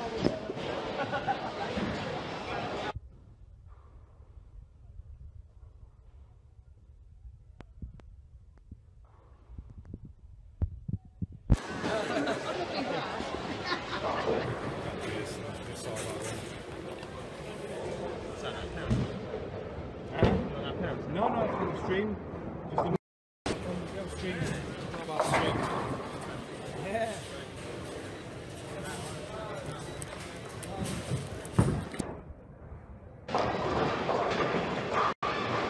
If it go far enough, we can go about Bowlands with it.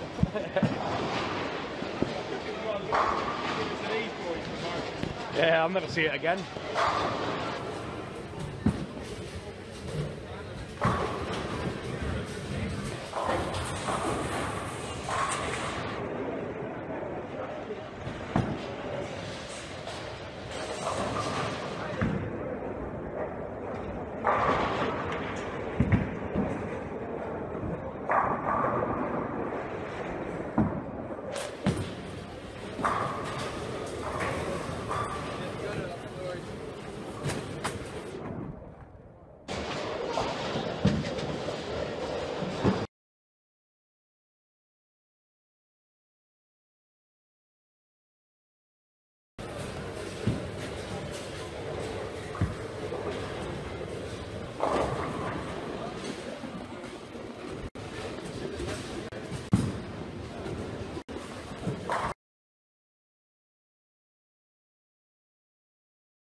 Giving me a dick trying to bolt.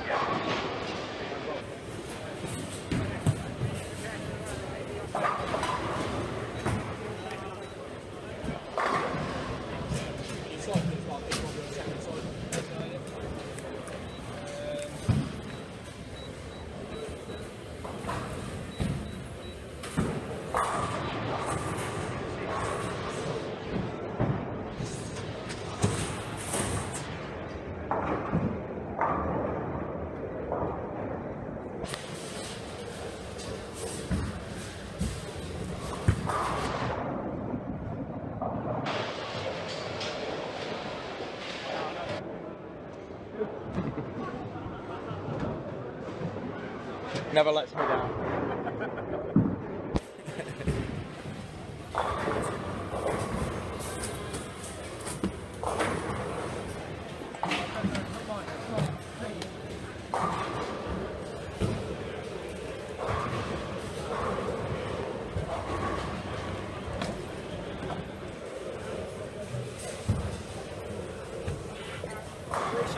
Save me the embarrassment. Huh? Least you could have done was save me the embarrassment. Yeah.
Ricky Folder rolling back the years. Rolling back. Yeah, you're looking old too as well.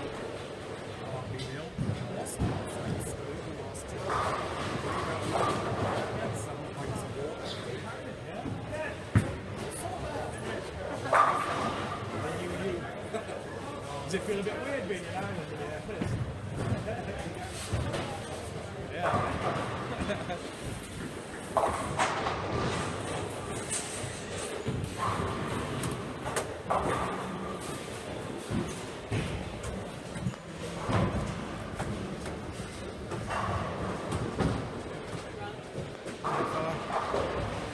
Not too bad, mate.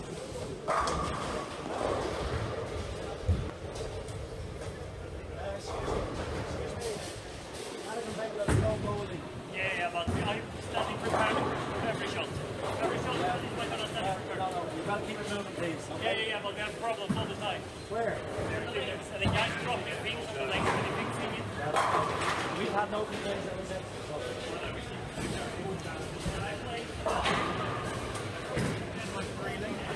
Huh?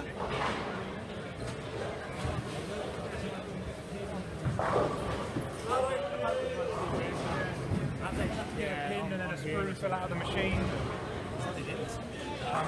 So we were watching it. A pin came out. It took them ages for someone to go and get it, and then a screw fell onto the lane from the machine. Somebody was complaining to me. Oh right. Yeah, they need to check what they're doing.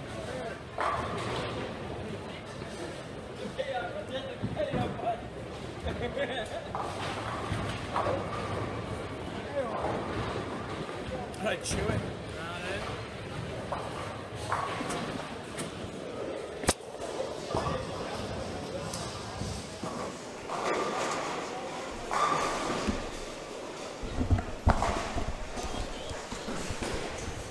Right, we're back.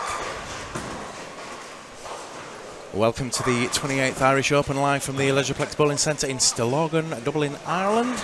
My name is Dom Gall from TalkTenpin.net. And we're into Game 5.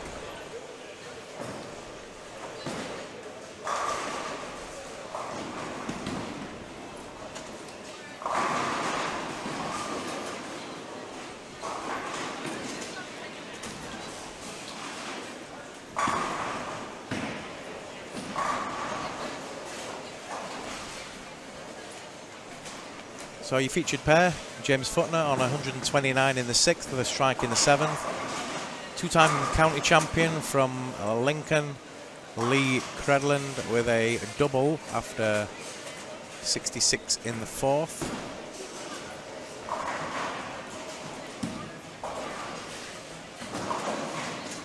Just comes up a little bit light on that one. Alan Keddy with an open frame turkey 9-spare double. Neck that turkey. Well, actually, no, Alan Keddy's on the bottom score. Strike 9-spare turkey, 7-spare strike for Alan. It's Thomas John on 107 in the 5th with a double working.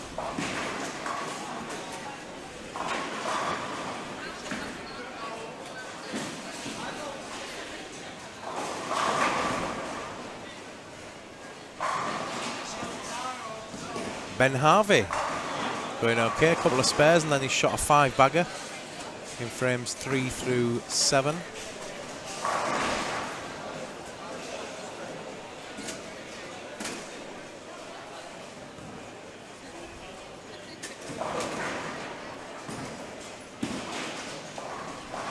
Xander Penny, you're near Leeds. Whereabouts do you live? I'm just north of Leeds. Well, generally.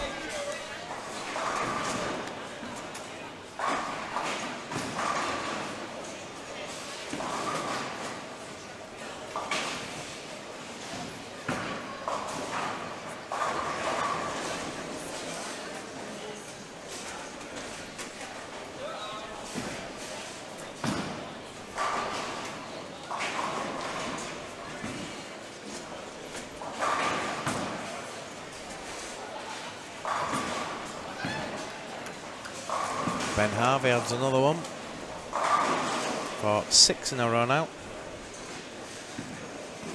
Guernsey gal Steph. Hello Steph, long time no see. We are expecting snow by Monday, but highly unlikely as we never get snow in Guernsey. We've not had any snow in where I am near Tadcaster for about 3 years. Been a while since we've had some. Wakefield, I know where Wakey is. I used to work at Wakey Bowl, amongst other bowling centres, but yeah, I worked at Wakey for a couple of years. At the Super Bowl 2000 when it first opened.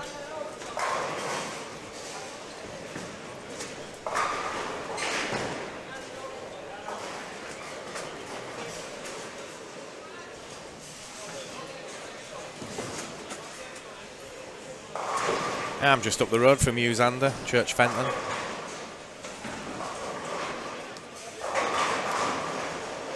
About 20 minutes away.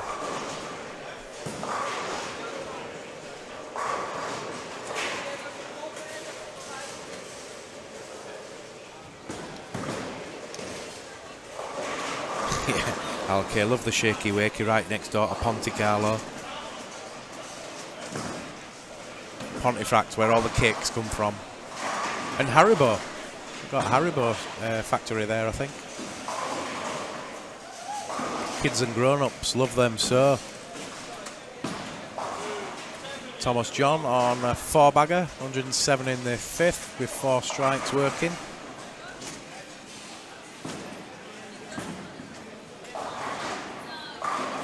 You bowled at YBC at Wakefield.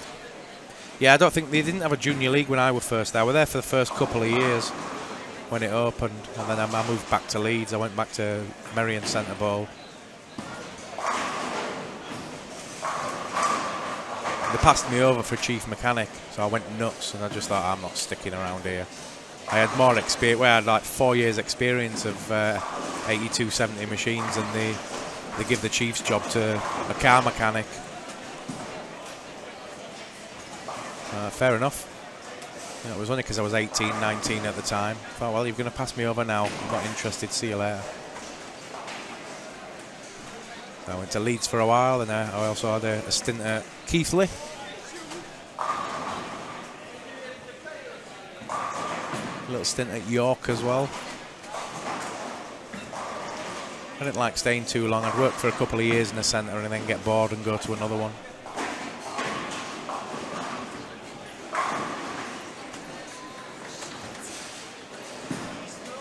LA Bowl in Leeds as well. I was there for a couple of stints. Till they sacked me. Again, got passed over for chief mechanic. They gave it to a sign writer.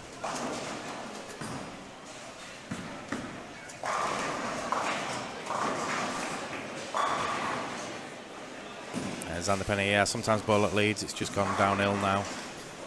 Yep, not gonna argue with you there, Xander.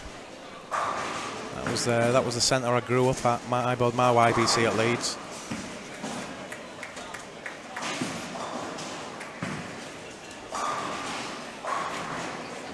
Okay, I was chief at Castleford for a while. Such a shame about the Wakey chief job. I nearly went for a job at Castleford actually, because when I was working for AMF back in like late 80s, early 90s, I went on the AMF course and I met a guy that ended up being the area rep for Boltec, I think, and he offered me a job at Castleford, but I never took it.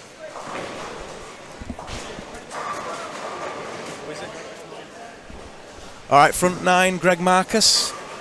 So we'll let him get to 10 or 11, and then I'll nip down with the camera.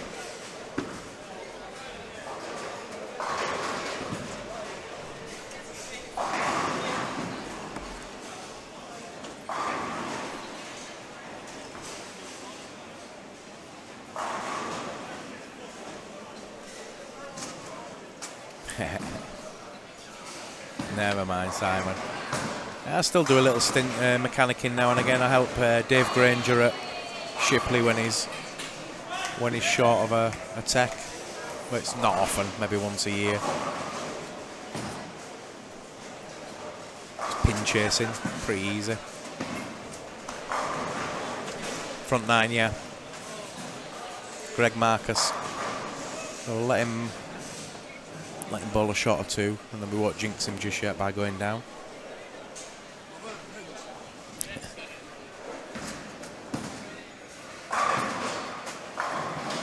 If I had to say, probably the best centre in the Yorkshire area now is Shipley, purely for the leagues and the tournament play.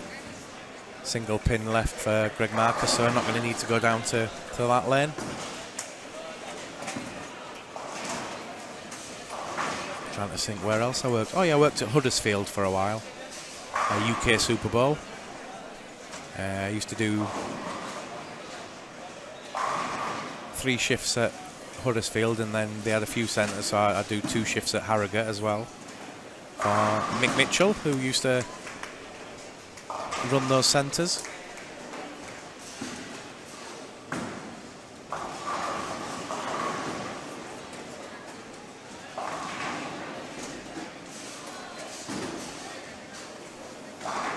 Mark Wanstall, come and work for me, I'll convert you to GSX.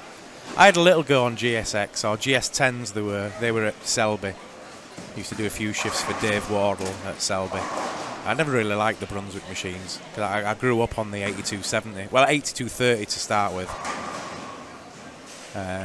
Did my pin chasing days when I was like 15, 14 on 8230s, and then on to 8270s. Alcaces, I like Barnsley the best. Nice centre is Barnsley, actually. It's like a carbon copy of Chesterfield, isn't it? I think the same plans were used for both centres. Good food at Barnsley.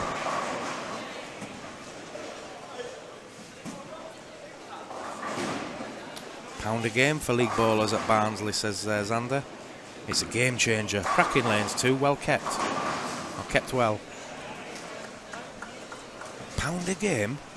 It's one of the reasons I quit, because I had to start paying for my games, and I thought, I ain't doing that. I've grown up getting games for free.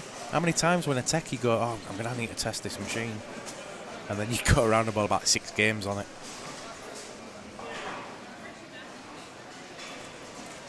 Oh, we had a laugh when I was a tech, though. I could tell you some stories. I don't know if you've done any of the crazy stuff. You're maybe not allowed to get away with it now, but we used to pick on somebody that we maybe didn't like in the centre, and we could only really do it once, because once you'd done it, that were it. You couldn't really do it again. But we'd get a pair of overalls. Back in the AMF days, they had these blue overalls, so you'd find a spare pair, you'd fill them with other stuff to make them look like a pair of legs, put a pair of shoes on, and then you dangle it in front of the sweep just as somebody were bowling, like you were getting down onto the lane, so the ball would hit the legs, and then you'd scream as ah, and then obviously you'd see somebody run off to reception. I've just killed the mechanic. Yeah, I got a few verbal warnings for that in the past. Worth it though. Worth it for the fun. Greasing finger holes, used to do that a lot. We had one guy that we used to tape his ball up with gaffer tape all the time, or he'd be bowling on 3 and 4 and would send the ball back on 25 and 6. And that one. So I have 12 lanes of 70s at Wokingham now, and I have 10 lanes at Farnborough, and a flex machine thanks to Ross Gibson. Best job in the world, and I have a great team behind me. Yeah, when you find the right employer and the right centre, and it's a job for life, is mechanicking if you find the right one. I just never really found it. I was kind of a young kid, and I always got passed over for chief, so I just got bored with it, and I thought, I've had enough of this, I've got to do something else.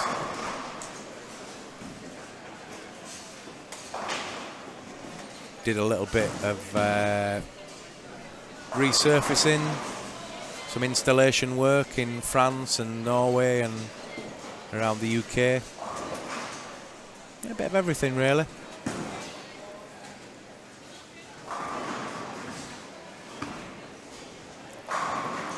You want warnings though. The best warning I ever had was at Keighley Bowl.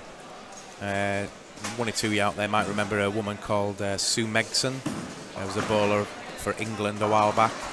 She was the manager there, and I went in with stubble on my face and everything. She says to me, "Go have a shave." So what for? I'm a technician. Why do I need to be clean shaven? I'm supposed to be around the back anyway. Go have a shave. And she like give me a quid or something and told me to go over to Aldi or whatever it was, Lidl, and I can't remember what it. I think it might have been Lidl at the time. Go get some razors. I said, nah. Later on, she said, I told you to have a shave. I said, look, the girl on reception's got a moustache, but you never tell her to have a shave. That's it. You're in the office. Written warning. Well, that's just plain sexism. How come girls can have tashes and the men can't?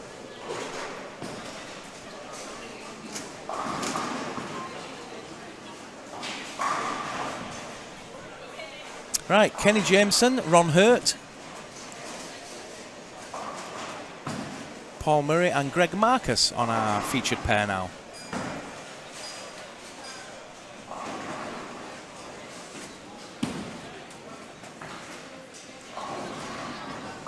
Oh, I got another verbal warning in one place as well. Somebody put chip fat oil on the lanes and somehow I got blamed for it. And I'm like, are you mad? I've got to clean these lanes off every day. You really think I'm going to put chip fat oil on the lanes? But I got her back though. Came in on April Fool's Day and I hid all the shoes. And when you give out shoes on reception, there weren't any.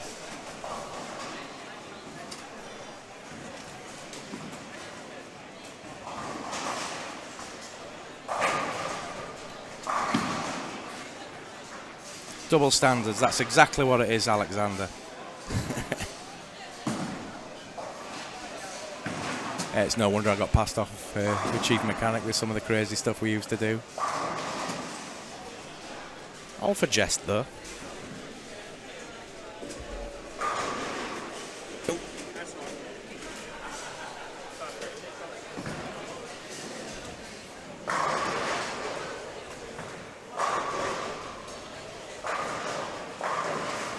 Right, bear with me a moment. I'm just going to have a quick run down the lanes and have a look at one or two sheets myself and get a rough idea of who we're going to look at getting in for the interview at the end. I think it might be Remco van Dommelen from the Netherlands. He was going strong, but we'll know in a few moments, so bear with me. You heard about the chip fat story? Wow. And hiding the shoes. Oh no, you didn't know about the chip fat one. I didn't know that. It wasn't even me. That's what I don't get. I'm not stupid enough to put chip fat oil on the lanes and then be the one that has to clean it off.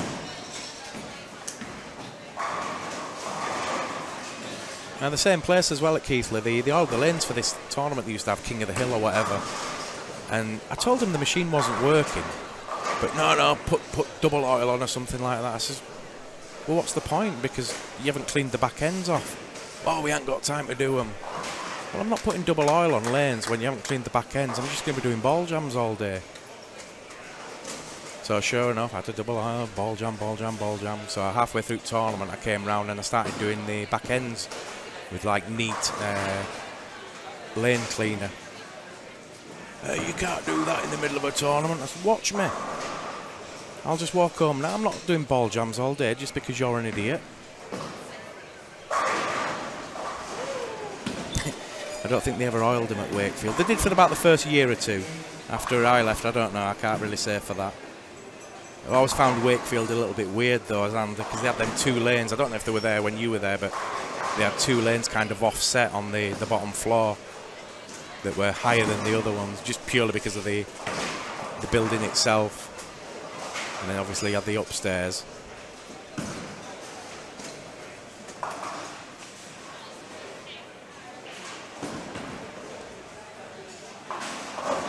Right, well, so I've been bowling since I left school at 16 as a party host, now 32 in a senior tech. I think I will retire still in this job.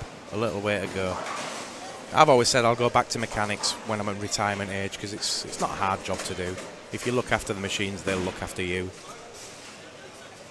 You don't have to do a lot of work if you do a lot of work early on. Right, down the lanes, get some quick scores. Be back in a moment, folks.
And I'll be honest with you, I've been down and had a look at the scores, but there doesn't seem to be a lot all the way across the house. It's borderline to who's actually going to take the squad, and it's not going to be particularly high. It could be Ron Hurt or Remco van Dommelen.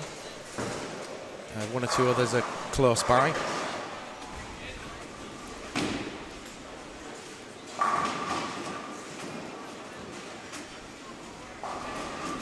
Okay, says out the techs at Wakey repair the Phoenix before the centre shut.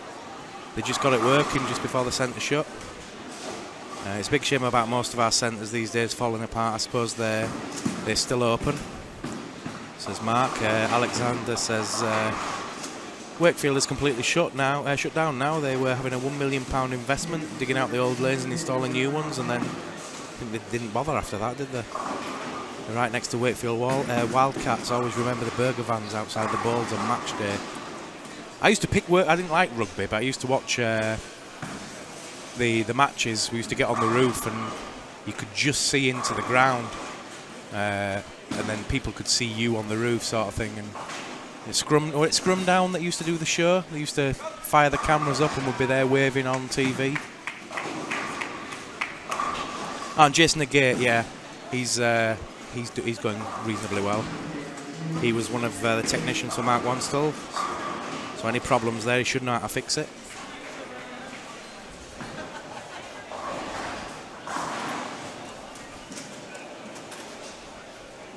Yeah, I quite enjoyed my time as a mechanic.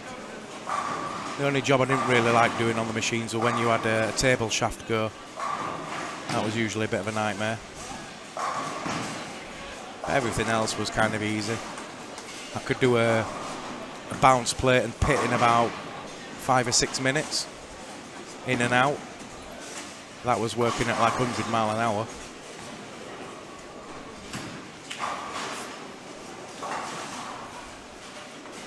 If, of course, you didn't drop one of the little clips when you were pinning back the front roller.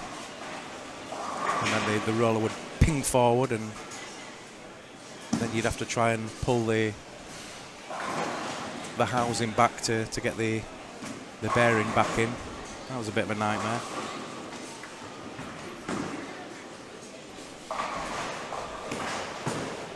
Yeah, you're taking me back now, thinking about techs. Ron Hurt on a 5 in a row in the featured pair, 9 and 10. Strike, 9 miss, 5 bagger. Fred Miller says, yeah, Greg seems to have lost his way a little bit. Ron Hurt was saying then the lanes are not playing like they did this time last night. I said to him it's probably down to the fact that you've got a lot of players that are throwing it everywhere, really. A lot of the high rev players are not in this block, so the lanes will be a little bit different.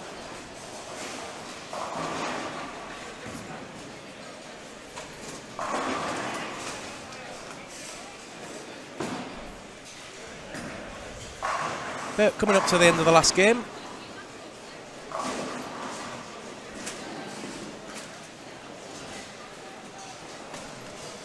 I think.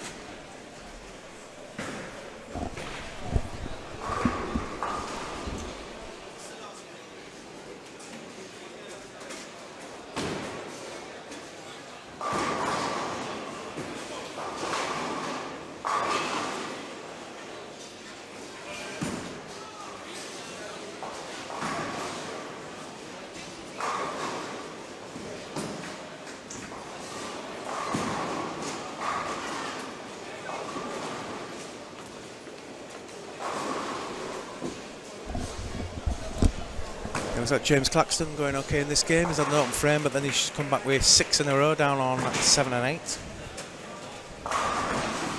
Mike Wanstall, GSX table setups on the 70 takes time. GSX 15mm off the deck, 4 balls, job done. Pin setting versus pin spotting.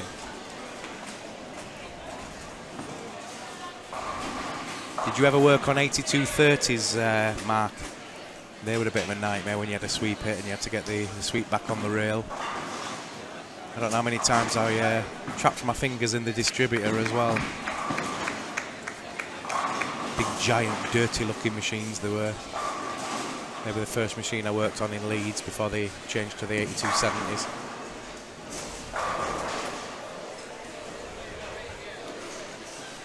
I don't know if I could work in a centre now with all the trip switches to switch the machines off, and just because a few idiots go in the machines and forget to turn off the Russell stall plug and stuff. In fact, we had one guy at Wakefield. About the first couple of weeks, we had this young lad called Clive Jones, I think he would call. He ended up going to the Rotherham Centre or something like that. They called a sweep down. So the next thing you see, I was around the front at the time, about 3 or 4 minutes, machine goes off and this broom comes down and he starts brushing the pin deck. He says, what are you doing? Giving it a sweep down. And the same kid who ended up a chief mechanic at another centre got in a machine, got trapped in it, and he was rolling around in the pit. Couldn't get out. Hey, Nottingham still's got 30s, yeah.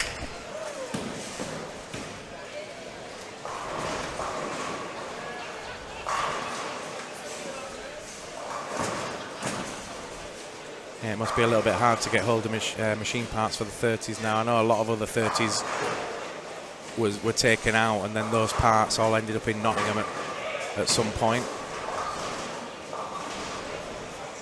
But they did have a fantastic technician there, Ron. And obviously Rob Thirlby's dad, John Thirlby, was just down the road at Ilkeston. Another great mechanic from my old days. Mark Wanstall says they still have full guarding.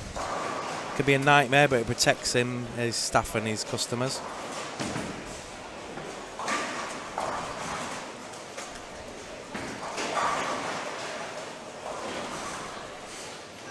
Yeah, I understand why it's there. It's because nutmegs keep going on the machines and killing themselves, cutting corners and...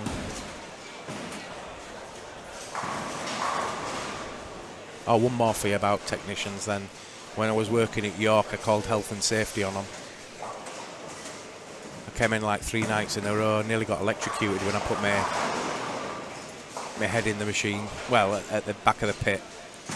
Obviously you can't do that now with the guarding and stuff, but you know, you'd have a ball jam or something. You could obviously put your foot in your hand and all the rest of it while the machine were running or turned off. But the back end motors were all had wires loose and stuff like that. My ear touched one of the contacts and I got a shock. So I went in the next day. Well, that same day I says, if I come in tomorrow and those back ends have not been fixed, you're in trouble. Came in the next day, not been fixed. Straight on phone, health and safety, can you come down please? And I just walked out in the end. I just said to the manager, says, I've called health and safety, you'll be getting a call shortly. I ain't coming back. Bye.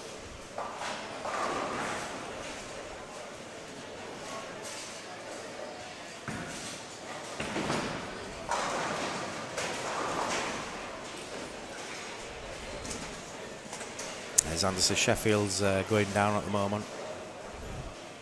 You've got to watch what you say on live stream about some of those particular centres, but I'm not keen on the chain.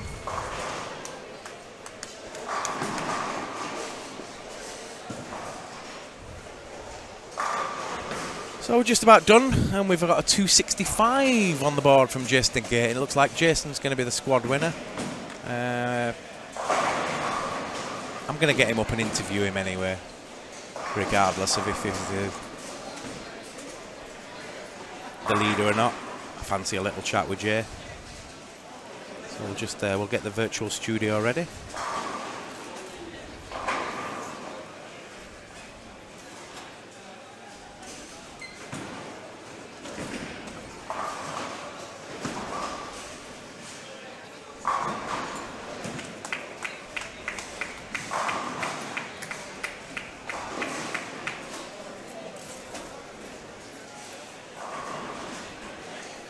But thanks again to everybody for watching. Hope you've enjoyed it today as much as we've enjoyed bringing it to you. I'll be back again at 8:30 in the morning. Just the 2 squads tomorrow, then the Desperado, and then we're into final steps 1 and 2 before the end of the day.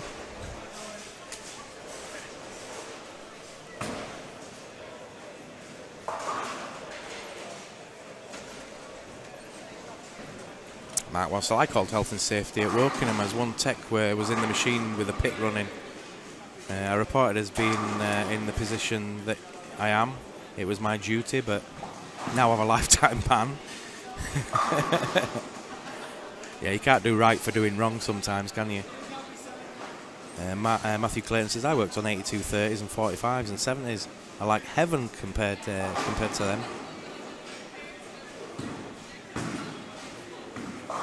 Graham Stewart says, Mark got his thumb trapped. That's why he doesn't use it for bowling.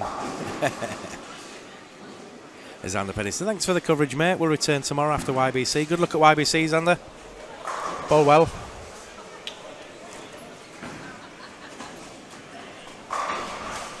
So where's Jason? We'll give him a shout and we'll get him on the... You right, fella? We'll get him on the studio.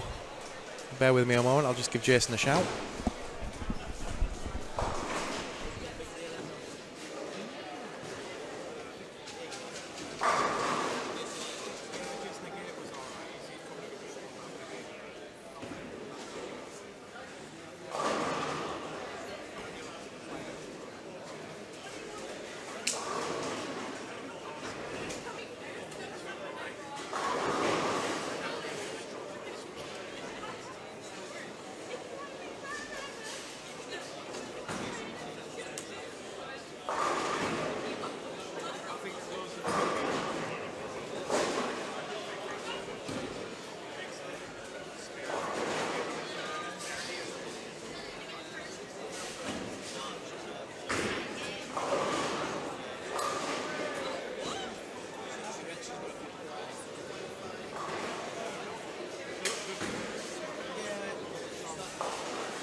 Karen Buckley, how long will it be for the scores go online, do you know?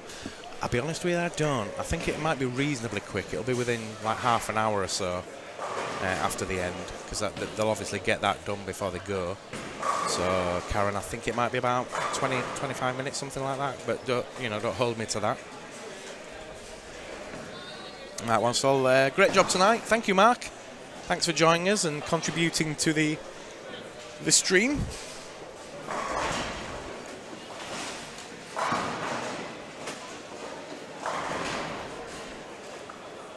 So any of you want to stay around just for the interview with Greg Marcus?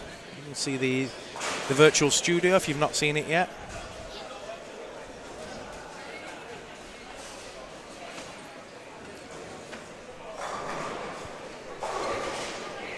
We'll just get everything set up ready for Greg coming in.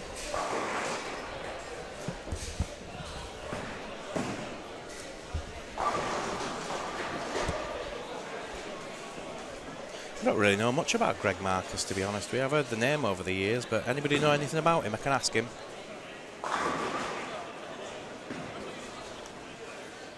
where does he play, and kind of got a unique style. He does get right under the ball, though, I noticed. He's coming up now. Hopefully we'll get a better interview this time, because we had a stupid video on spoiling it last time. Here he comes. Right, if you just want to sit yourself on there, Greg, we'll get you set up. Whack that on. You hear me okay, mate? Yeah. Yep, cool. Right, so welcome to Greg Marcus in the Storm Virtual Studio. 14-15? Yeah, 14-15. You lost your way towards the end, though. I think you started off okay, didn't you? And then you had a... I had a bad third game. For some reason, I just kept splitting. If I was left, it went through the face. If I was right, it just didn't come back. So I had like 172 game 3. So I was happy how I recovered. I was only 56 over after the first 3 games. What were your high game in that block? 277 game 277. 5. Yeah. You just... oh, that was somewhere up here, wasn't it? Yeah, 5 and 6 it was on. That the first block you've played? Yeah. Got here about 6 o'clock. So just watched for an hour or two, and then thought I'd bowled out. Got played tomorrow as well at 12:30. So. Are you going to play though? Yeah. Yeah, I think so. Just to keep my arm in, because I've not played that much over the last couple of weeks, so I don't want to like my timing to be going again. So I'm going to play anyway to see what I do. I'm picking up the voice now. You're from Lancashire area? Yeah, like from Blackpool. Yeah. Blackpool. Yeah, there you go. But I moved to Leeds like 2 weeks ago. Oh, right. Yeah, so that's a shame. Yeah, you should have come a few years ago when Centre were good. Yeah. So are you playing in Leeds? Are you? No, not played. I played last week with Steve K on Sunday night, just for a bit of a practice, just to get some of my stuff cleaned and keep my arm in.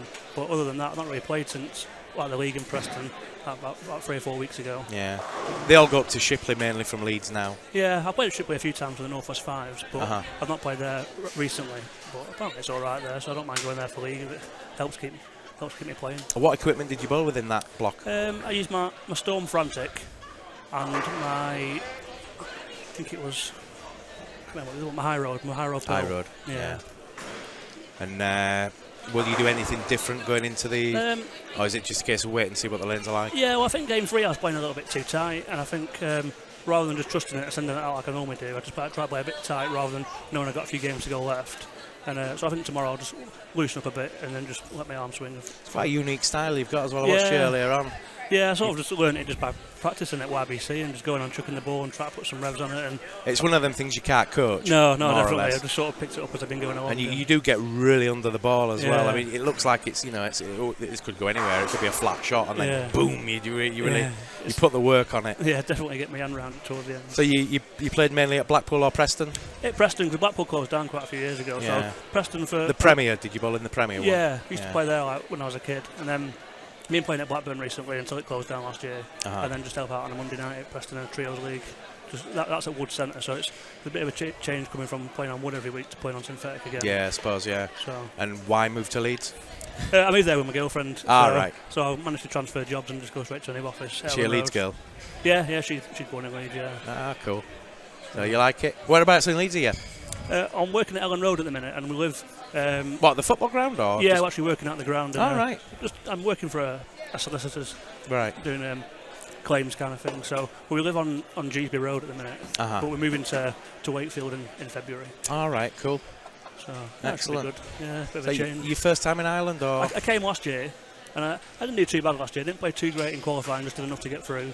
And I felt like I did just enough to get through the rounds.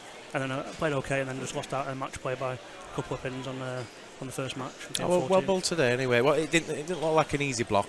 No, it felt a lot tighter than last year. It felt like if you pushed it out right, you were going to get punished for it, where sometimes you can get away with pushing it out right. It didn't really hold too much in the middle as well. Yeah. It did towards the end, but in the first couple of games it was just going straight through the face. You might find them a little bit different tomorrow with the high rev players coming back in and the players chasing scores. It might open up the lanes for you a little bit. I just think in the last year in the later squads, in the final step 1 and final step 2, the lanes did open up a lot more when the high rev players were playing out, so they hit the higher scores then. Yeah. Well, good luck anyway. Yeah. We'll see you in the final, hopefully. Yeah, hopefully that'll be good. Yeah, excellent. Thanks, Greg. Cheers, thank you. See you later, mate. Bye bye. Cheers, mate. It's well bowled. So that's your squad winner. Oh, we think it is. We haven't got total confirmation on it, but we think it is. But he's been interviewed now anyway, so. And he's just getting his official photograph from from Michael Rowe, the boat ashore. So that's it for the day. Thank you for watching, and hope you've enjoyed it. We'll be back in the morning at 8:30. If you miss any of the shows, we will be uploading them over the next few days. So if you miss anything, it will be there for you. And all I can say now is thanks for watching again, and good night.